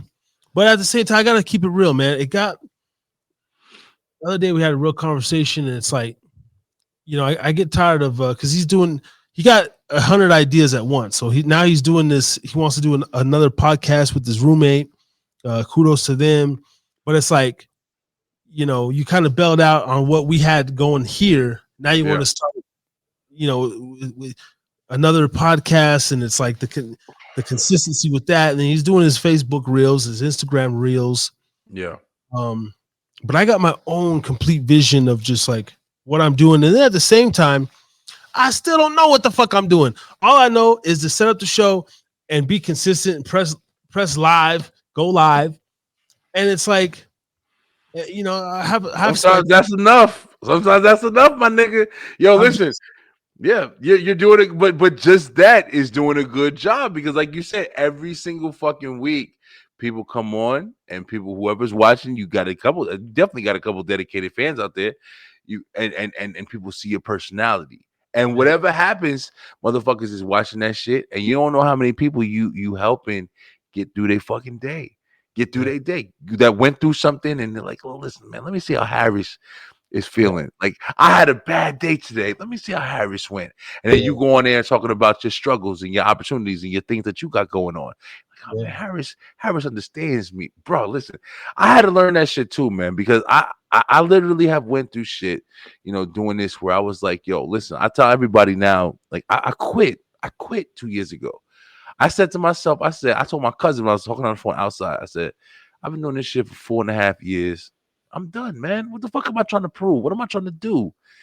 And I said, I'm done. I had a fun time. It was amazing. I had a great quit. I met a lot of great people. And I left. And I said, fuck, I left for a month. And then in that month, bro, just got reminded, like, nah, where'd Brian be? What the fuck he doing? What he doing? And I had to come back. I couldn't quit. You feel me? Like I couldn't quit. I gotta be here. And then it's the best decision I made because I came back and it was a whole new world, man. I met people, I've influenced people, motherfuckers, the fucking people I'm doing with the wrestling shit. Yo, these motherfuckers is every fucking week, man. We got multiple fucking chat boxes where we talking about shit. We doing this, we doing that. We all gonna meet up and go to wrestling events, and bro, it's unfucking believable, man. And last year I didn't know I was gonna be doing this shit, but it's just. Your purpose is here. You feel me? Like, you can't commit this much to something in life and then sit there and think that it's going to be easy to walk away from, bro. It's not. It's and it's not. constantly changing. Like lately, the lives is cool. I'm gonna keep doing the lives for like another year, but I want to start. I don't know if you're familiar with like stock footage, right? Like Shutterstock and these websites where you pay a membership and you download 4K quality pictures and like to actually make videos. Okay. But I want to start delving into that. Like, I want to start, having people come to my channel to like and put out whatever it is, mini documentaries or just maybe a rant, but like put some high quality photos and videos behind it, me narrating. Because what I found lately is like my little drug niche, this whole, addiction, this kind of like self-improvement, but still talking about like have vices. Like that's kind of like my fallback. And I have good response on the shorts and the reels too. People, commented, had somebody on TikTok that was like, I was talking about the eating a banana and no sleep and like to hurt my jaws or whatever. And, people were like really engaged, like, fuck, dude, that's, just crazy. And, I'm surprised you're still alive, whatever it was. And, just kind of, so I'm like, but I want to get more into the video creation. The lives is cool, but sometimes I'm like, I want a channel to where they have something to keep coming back to or something to look forward to. Yeah, for sure. But those sites, again, it's budgeting. It's like another $40 membership, 12-month commitment or whatever. And don't feel like it's like a challenge. Like, it's one thing about your show as well. Like, I'm pretty sure like your show speaks to a different realm of people. You in your situation, like you come on and you're blatantly honest with your feelings and your opinions about your situations and the things that you've been through and stuff like that. And I'm pretty sure people are watching that and engaging and fucking, what the fuck is the word? Relating with you and shit. Like, you know what I'm saying? Like, so it's like, even though, you don't got to spend $1 million and shit, man. Like, I tried the Opus Clips shit. I've tried some different shit. But I hardly even clip my shit anymore. Like, honestly, like I've been kind of, I've been busy. I ain't gonna lie. I'm fucking working. I'm doing different shit. I'm trying to raise a fucking family over here. But at the same time, it's like you see all of this stuff going on, but I still see your clips. I still seeing what you're doing. You say you know me on social media, but I'm still seeing your clips all over social media. Yeah. I'm still seeing what you're doing. You know what I'm saying? So it's like, it's just, you're speaking to the people that you need to be speaking with. And I think that that's the biggest part. You know what I'm saying? Like, you know what I'm saying? Like, I don't know if I'm saying it right all the way right now, but sometimes I think we have a different narrative on what we think we're doing this for, what we started doing this for. And I think we kind of all started thinking like, oh man, I'm doing this so I can be fucking Joe Rogan and shit like that. But I think that, you do this shit, like you say it the best, man. Therapy night rants. When I told my girl, I was in bed, I was laying the fuck down. And I said, listen, Harris is on. I gotta get on with Harris, man. Harris talking some good shit. I didn't even know you were talking to fucking Vince McMahon. I just know I was a little twisted. I was like, fuck it, man. I'm about to go into the fucking bar with my boy Harris. I ain't been on in a minute. And I said, I'm gonna come on. I came downstairs, I put my fucking clothes back on. I said, I'm gonna come on with Harris. That's why I was waiting for you to send me that text. And it was a ride, bro. It was a great decision because I miss your ass. I was like, listen, we need to fucking talk some shit. And Harris has been doing his shit. I follow your shit all the time. You're talking to the people you need to be talking to, bro. You're doing what you need to be doing. And even if it's not, if you don't find it like, oh man, I'm not fucking Joe Rogan, I'm not doing this, I'm not that. The thing that you are doing is you're talking to the community you need to be talking to, and people are listening and people are being helped by you. And you know what I'm saying? It's crazy, bro. It's crazy when you really notice, like, the movement that you're making yourself instead of trying to like make a movement that you see from somebody else and try to compare and shit. It's crazy, bro. I got a message. Shout out to Lupe Morales, man. My homeboy's sister, man. Like, in the 2 years I've been doing this, I didn't know nothing. And she follows me on Facebook, but she left a big ass lengthy post and shit on one of my drug clips, and just was like, yo, like it said some inspiring shit. And I was just like, damn, like, like I'm like, okay, like people be seeing what you're doing from afar, but then every now and then they can't help it, but like, okay, you know what? Let me just tell this motherfucker this, or you know. Yeah. So, but yeah, I think that's my fallback, and that's what I'm comfortable in. Is like, I like to talk hip hop and stuff, but I don't want to be a hip hop blogger or vlogger. I don't want to turn my channel into just like street beefs and shit. Yeah, man. Enough of that bullshit. There's enough of that negative bullshit. You know, one of the things I've been noticing lately also is like, you know, I've actually I don't know if you felt this way before, man, but I've actually started even now, even though I'm happy doing the stuff that I'm doing, I've been kind of questioning on if I want to continue on social media as a whole, man. Like I'm kind of tired of the negativity, man. Like I'm tired of you want to know Harris, you want to know the post? This all sounds stupid as fuck. But you want to know the post that made me start questioning all this shit? The rapper, or I don't know if you can call her a rapper, the chick, Glorilla, whatever, on TMT or some shit, or World Star. She had a post and it said, all men cheat. It was all fucking capital letters and exclamation points and shit. All men cheat. Fuck it. Change my mind or some shit like that or whatever. And I looked at that shit. And it was on like TMZ. Like, you know, you looked at TMZ where you get like the big news, like, oh man, this guy died or whatever, blah, blah. And it was on TMZ. And I was looking at this shit and I was like, what the fuck? Like, this is news to y'all niggas? Like, when somebody dies or something, I believe it because TMZ posted it. Like, you're a credible source, in my opinion. But this is what the fuck you posting for clicks, nigga? Like, am I twisted or something? Like, what the fuck? Like, you just post this negative bullshit. And right there, bro, I question my whole fucking situation. Like, yo, do I even want to play with this shit anymore? Do I want to fucking play with people? Are we lost? Are we a lost civilization? Yo, yeah, we definitely lost. Like, yeah. So I don't know. I thought I deactivated it, but I definitely uninstalled the X or Twitter app on my phone, bro. Because I still maybe go live. I don't know. I thought I deactivated it, but I Googled it. It's still there, but. Every morning I wake up on X, bro. Like ever since Elon Musk took over that shit, it was bad before, but like it was nothing but I don't even subscribe to nobody on there, and it was just fight videos, like violence, and all day. I woke up one morning, and it was I already had an alert, and I was like I know better.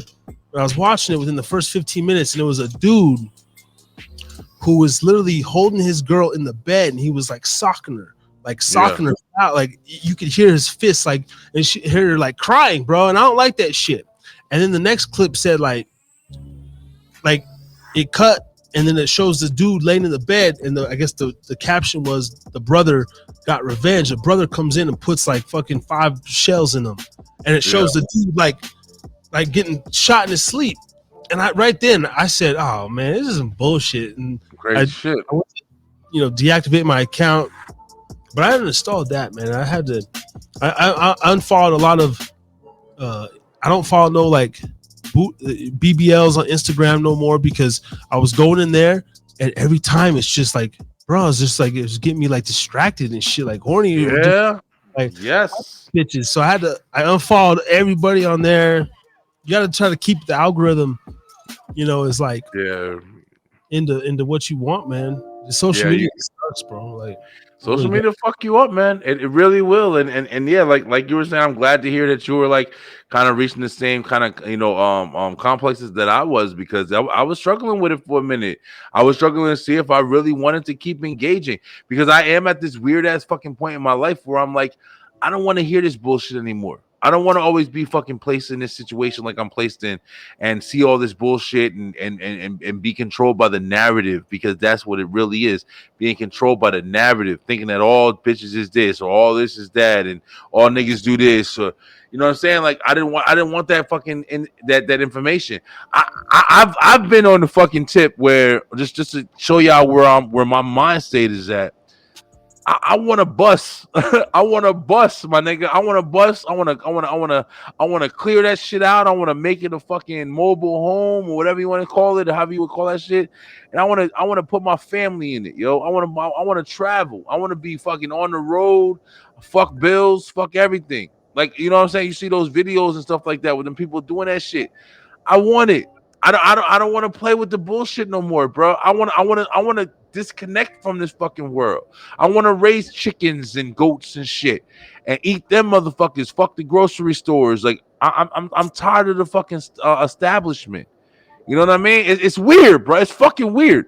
Because at the same time, I still get on behind this mic every fucking day and stay up at night at 12 o'clock with you and on the show, knowing I gotta get up at fucking 8 o'clock in the morning to go to work and shit. I'm tired of the establishment, but at the same time, I'm not doing enough to get away from it. I don't know if it's fucking insanity. I don't know what it is, man. But it's literally like I know for a fact if I could have a perfect world where I can establish my whole fucking future at this point right now in time, I would say, listen, give me a couple fucking places, give me an acre of land, whatever, and let me have my kids and my family, and let me live in the fucking world, growing my own food, not trusting none of these motherfuckers no more, and I'd be happy. I'd be beyond fucking happy for the rest of my life. I raised my kids to learn this shit. But at the same time, I still get on this microphone every day and I talk about news and politics and all this other shit. It's fucking weird, man. It's weird. It's like we do live in some crazy ass fucking ultra other reality, man. It's like I'm battling two people. No matter how much, I'm the same way, but like I'm also, I know like we're products of the so-called matrix, so you can only get away so much. I'm kind of like, I feel like I'm one of those, you know, those guys who's like, you know, I don't want to be in the billionaire boys club. I never have, bro. I want to. You should give me a couple 100,000. You know, give me 60,000 here, 30,000. You know, 10 grand for a show. 10. You know, like, and then take that little thing, and you know, buy. Like I'll, you know, just kind of move on the radar as much as you can. We talked about it, I think last time you were on here. Like I do. That's the smartest thing I did during COVID was like I found one of those little things, bro. I didn't know you could buy land for like payments, and I got me a little acre. My mom's got like 5 or 6, and they got the water well on their shit. So like that's our little plan. Like in the future, like you know, to build a little house or even pull a trailer out there. Or if shit hits the fan, the first shit ain't build up. Either way, I got like a little plot to go and just pull, you know, take my truck out there for real and try to survive the zombies until they come out there, and you just gotta pick them off. Like, for real, nigga. Even if you have a compound in the mountain, like one day, the city people, there's gonna be like 300 people left in LA that are gonna make it to your front gates, and you gotta like defend those motherfuckers. But yeah, I want to get there, bro, too. Yeah. Just living in the city. It's interesting, man. You saw, I don't know if you saw like the news today, like, you know, and this is the first time. It's crazy. I don't, maybe that's why I'm paying more attention to it, but I went to McDonald's for the first time today, like McDonald's, and I went and got me something to eat, bro. Like I've been cooking from home and eating at home for like, you know, months now. And of course, it's saving money. It's doing also whatever. And I went to McDonald's, man. And one of the reasons why I haven't been going to like, you know, fast food or any of that shit is because it's ridiculously fucking expensive, bro. It's you literally are eating, you know, food and eating from places that are supposed to be cheaper and supposed to be like, you know, barely any of the type or whatever. I don't know if y'all. Hopefully, y'all can see me still because shit's going crazy right now. But like you're literally supposed to be eating at these places, and you go to like the pizza spot because you don't feel like cooking, and you know pizza's $10 or whatever. But you go to McDonald's, man. I got a family of fucking 5. Oh, yeah, I spend $50 fucking dollars when I go to McDonald's, man. It's not worth it. I can go to $50, go to Walmart, go to Kroger, whatever, and buy $50 worth of groceries. That shit lasts me a fucking week. You know what I'm saying? A week and a half. So that's why I'm saying, man, it's like there's a lot of stuff that's happening in the world where it's just like I've kind of detached myself. You know what I mean? I've kind of literally started to learn what it's like to live, you know, at least in small areas. Like, let me just, you know, let me cook for my family. Let me go ahead and see what it's like. We've been doing gardening since, you know, the last 3 years. You know, we were growing tomatoes and cucumbers and shit like that or whatever. So it's like we've been trying to do the self-sufficiency thing or whatever, but I don't know, man. Like a lot of this shit that's in the world right now, like it's just not important to me anymore. A lot of this bullshit ain't important to me no more, bro. Like I don't really give a fuck. I still like enjoying talking to people And like that's the reason why I think I still keep doing the show, because I enjoy talking to people. And this is my socialism, bro. Like I don't really go out like that. I work from home. You know what I'm saying? Like it's a lot of factors I've had to pay attention to. But it's just at the end of the day, it's like I still know that it's just weird in the world right now, bro. It's like it's just a weird fucking world right now.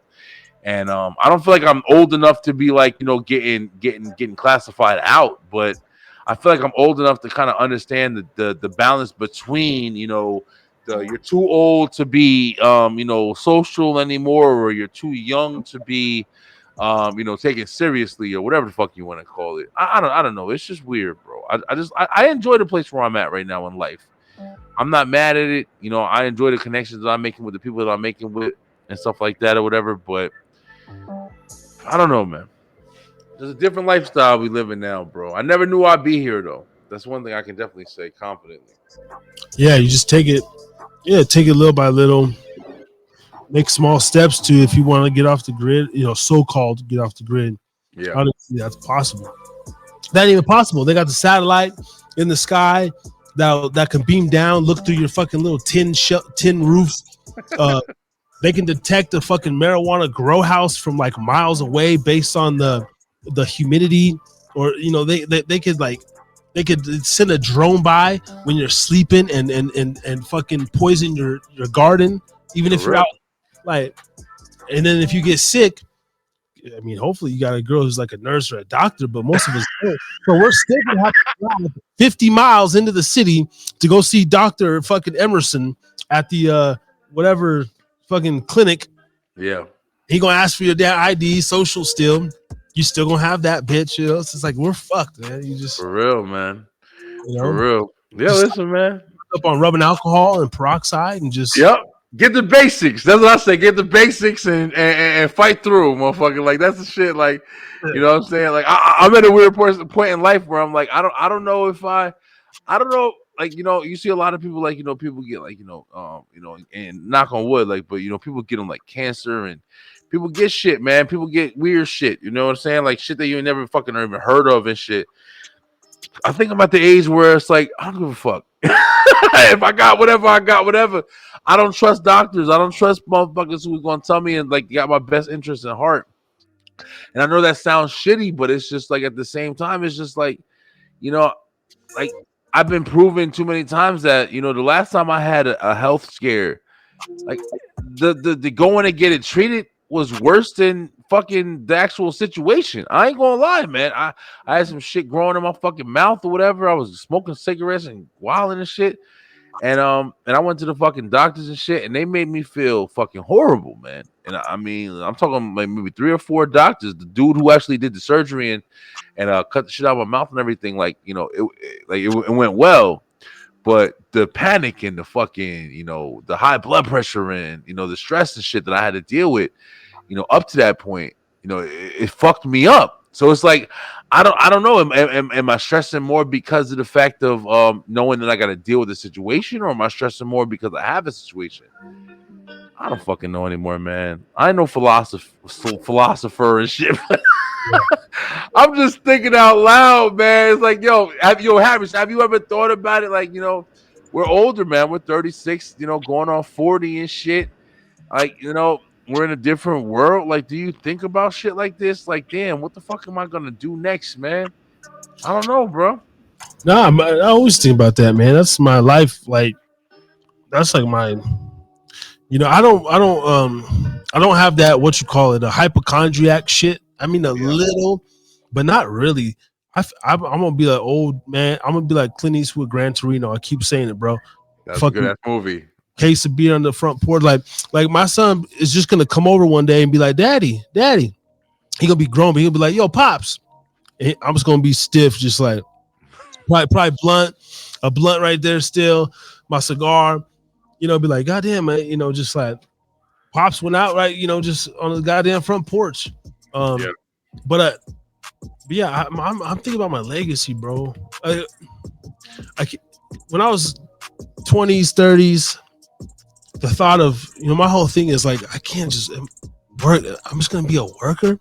Like, I'm gonna be looking for a job at 48. I'm gonna be looking for a, you know, like I'm gonna be 62 driving fast as fuck, worried about clocking in.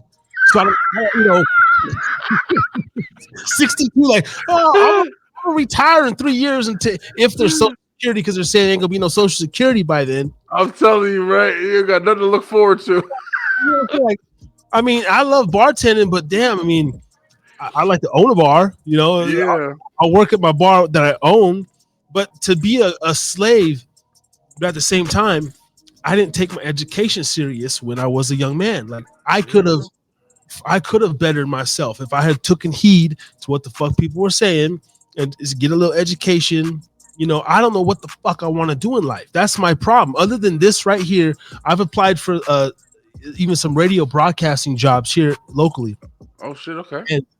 And the messages I've gotten back is I didn't have any. Didn't go to audio school, so they're looking for people with experience. And I'm like, I have my own little experience.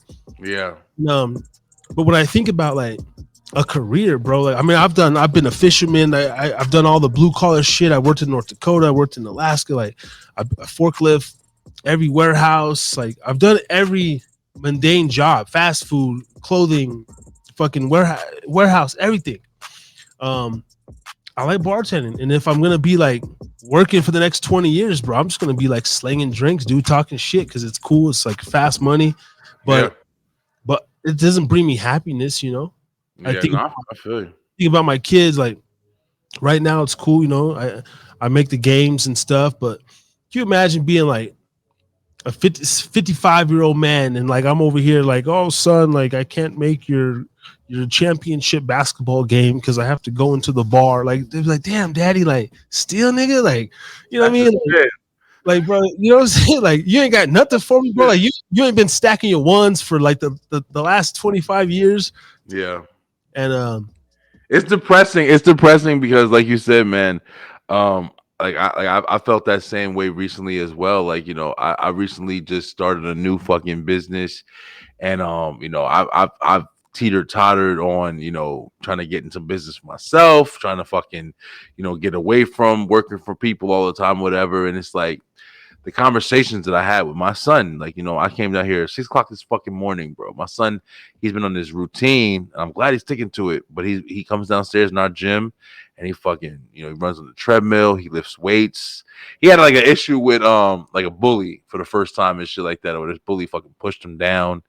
And he got up, and my son, credit to him, even though it isn't what I would do, but like, he called the bully over. He was like, hey, blah, blah. He was like, yo, listen, I don't got no problem with you. He shook his hand.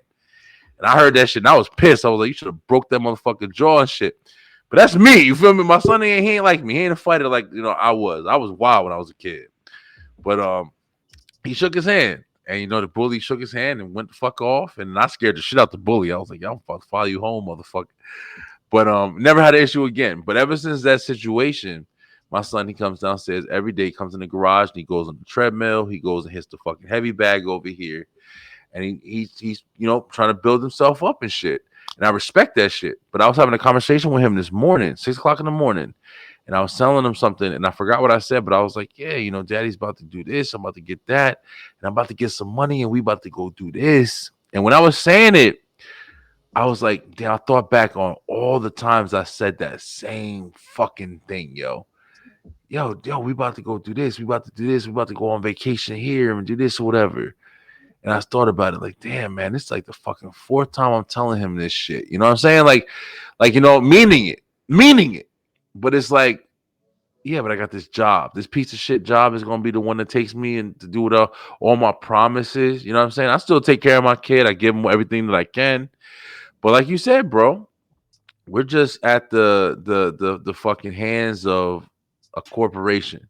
That's how we live. We're just at the hands of a corporation. Determining if we can take our kids to go to Disney World and shit. Determining if we can take our kids to have a great education and fucking not have to struggle like we struggle. And it sucks to realize that that's our options. You know what I'm saying? Like, we would love our options to be like, our kids know how to hunt and fish and do all this shit. But at the same time, then they ain't able to play the PlayStation and Roblox and all the bullshit that kids like to fucking play, man. Yeah. So it's like, it's hard to figure out like what's the best, Yeah. What's the best way to raise these motherfuckers to where you feel successful? You know what I'm saying? You feel validated. You feel like I did my part as a dad. I did my part as a parent. It's fucking hard, man.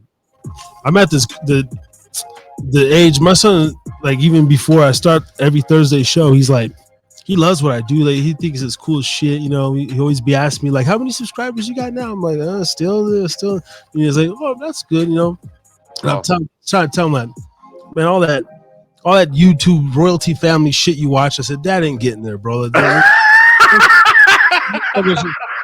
the time they're like built in, and they I'm just like, that's not dad, but he knows, like, you know, he knows like this is what I love to do, and I tell him about like I'll be tired. I'm going into work right now, midnight, bro, like in roughly 2 hours.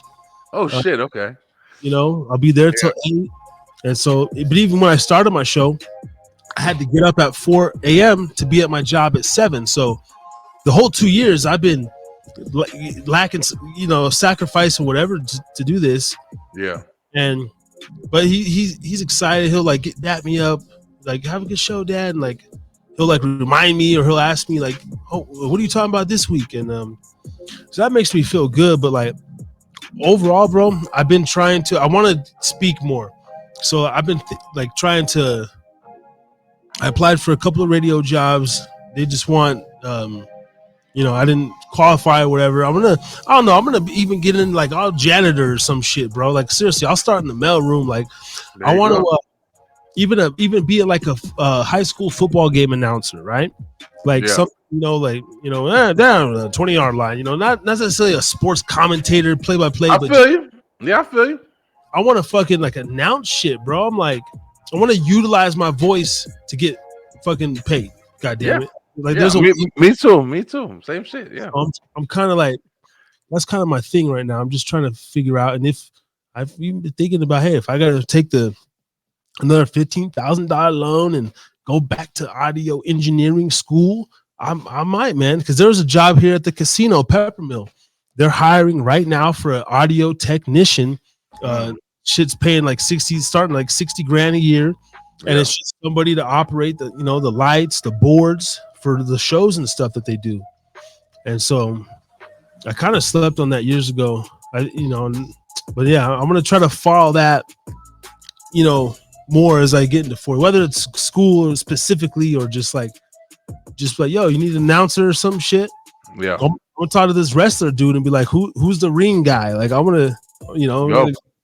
That's the mentality to have, man. I mean, even when we started doing our straight through the ropes wrestle talk, like, the 3 people that I have on with me now that are like super consistent. I mean, the one girl that I have, she works harder than I do, and it's fucking incredible, man. It's like you started something, but it's like, you know, people see the positive in it, so they want to commit to it and shit, and it's fucking remarkable.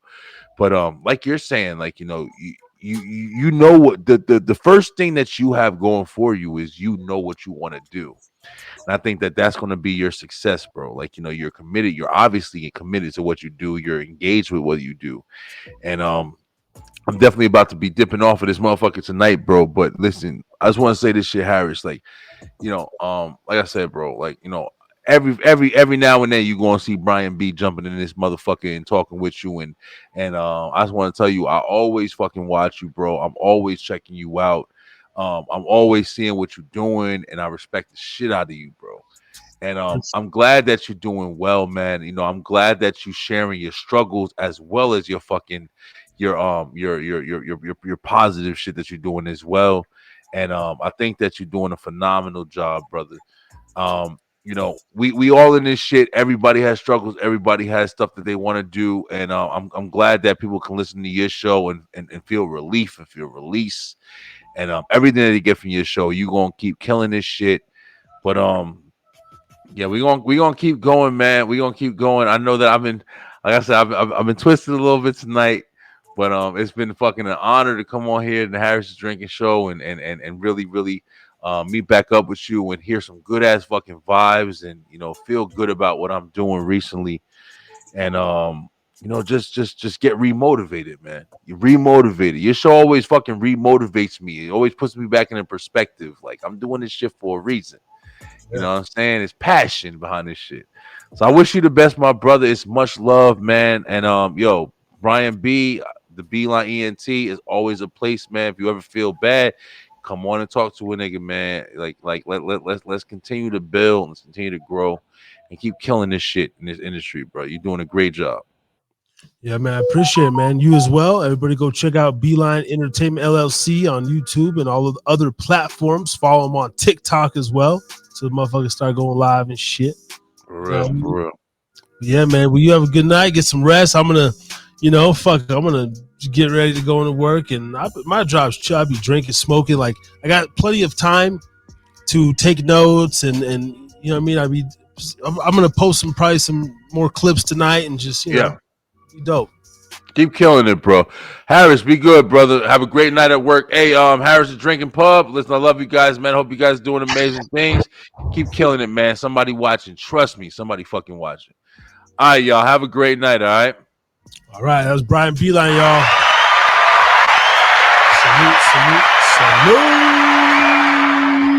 Salute. Brian B up in the motherfucking building. Here on the Harris is Drinking Again podcast. That's right.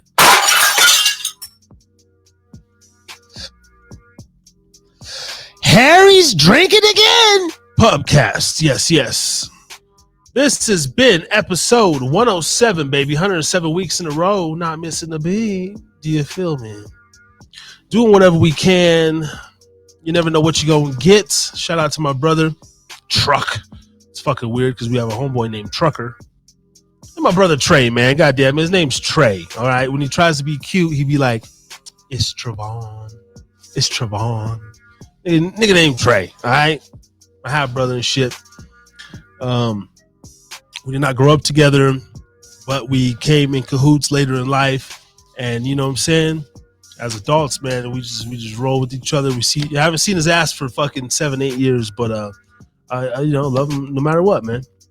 So that was my brother. That was Beeline.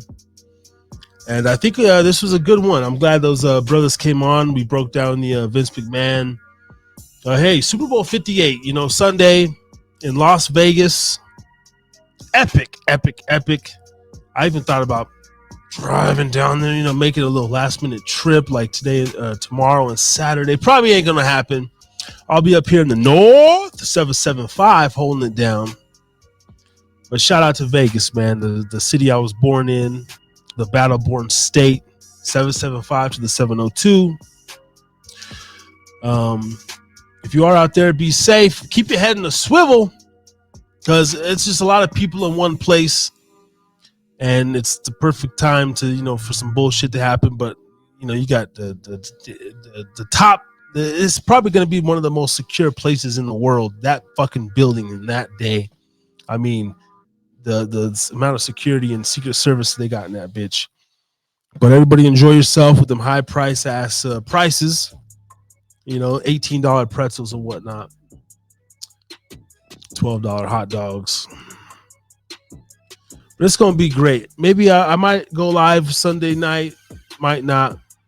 I haven't done off the cuff in a while. But thank you also to the recent subscribers. We're up to like 417. Hit the like, subscribe. Come on in. Thursday night, every week, 8 p.m. We don't miss. And whatever news breaks this week, we'll be chopping up. I'm trying to get this local wrestler on and another gentleman here in the next few weeks going to be talking about some more addiction. One guy wants to come on and talk about his testimony and his quest for sobriety. All right. So we're going to try to get more real people, real conversations. Stay tuned for an increase in video quality. It's in the works. We're gonna have some great content to watch, not just live shows, but actual videos as we continue to delve into this journey of being a content creator. With that being said, I think we're gonna end it. It's been wonderful.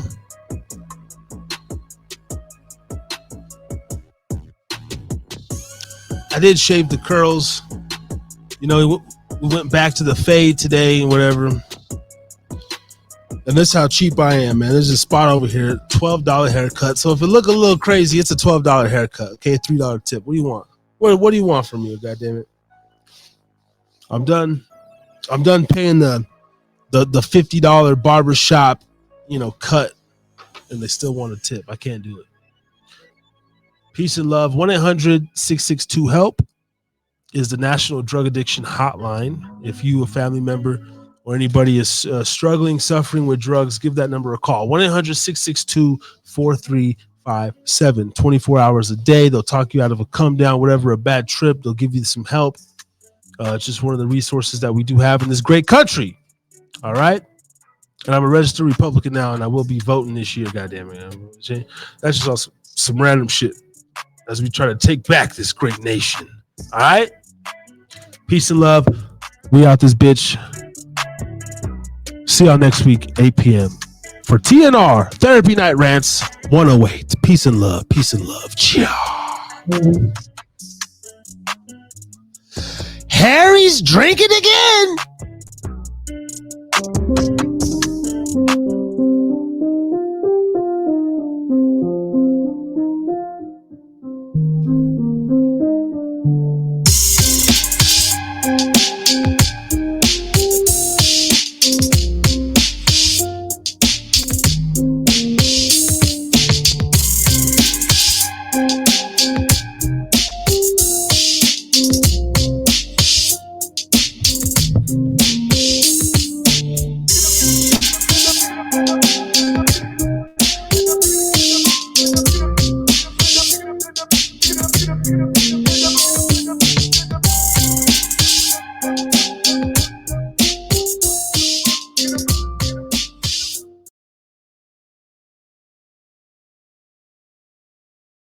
Yo. You have been listening to the Harris is Drinking Again pubcast. For more, go to YouTube, type in @HideaPubcast. Look us up on Spotify, any and all streaming platforms. Harris is Drinking Again pubcast. Thank you.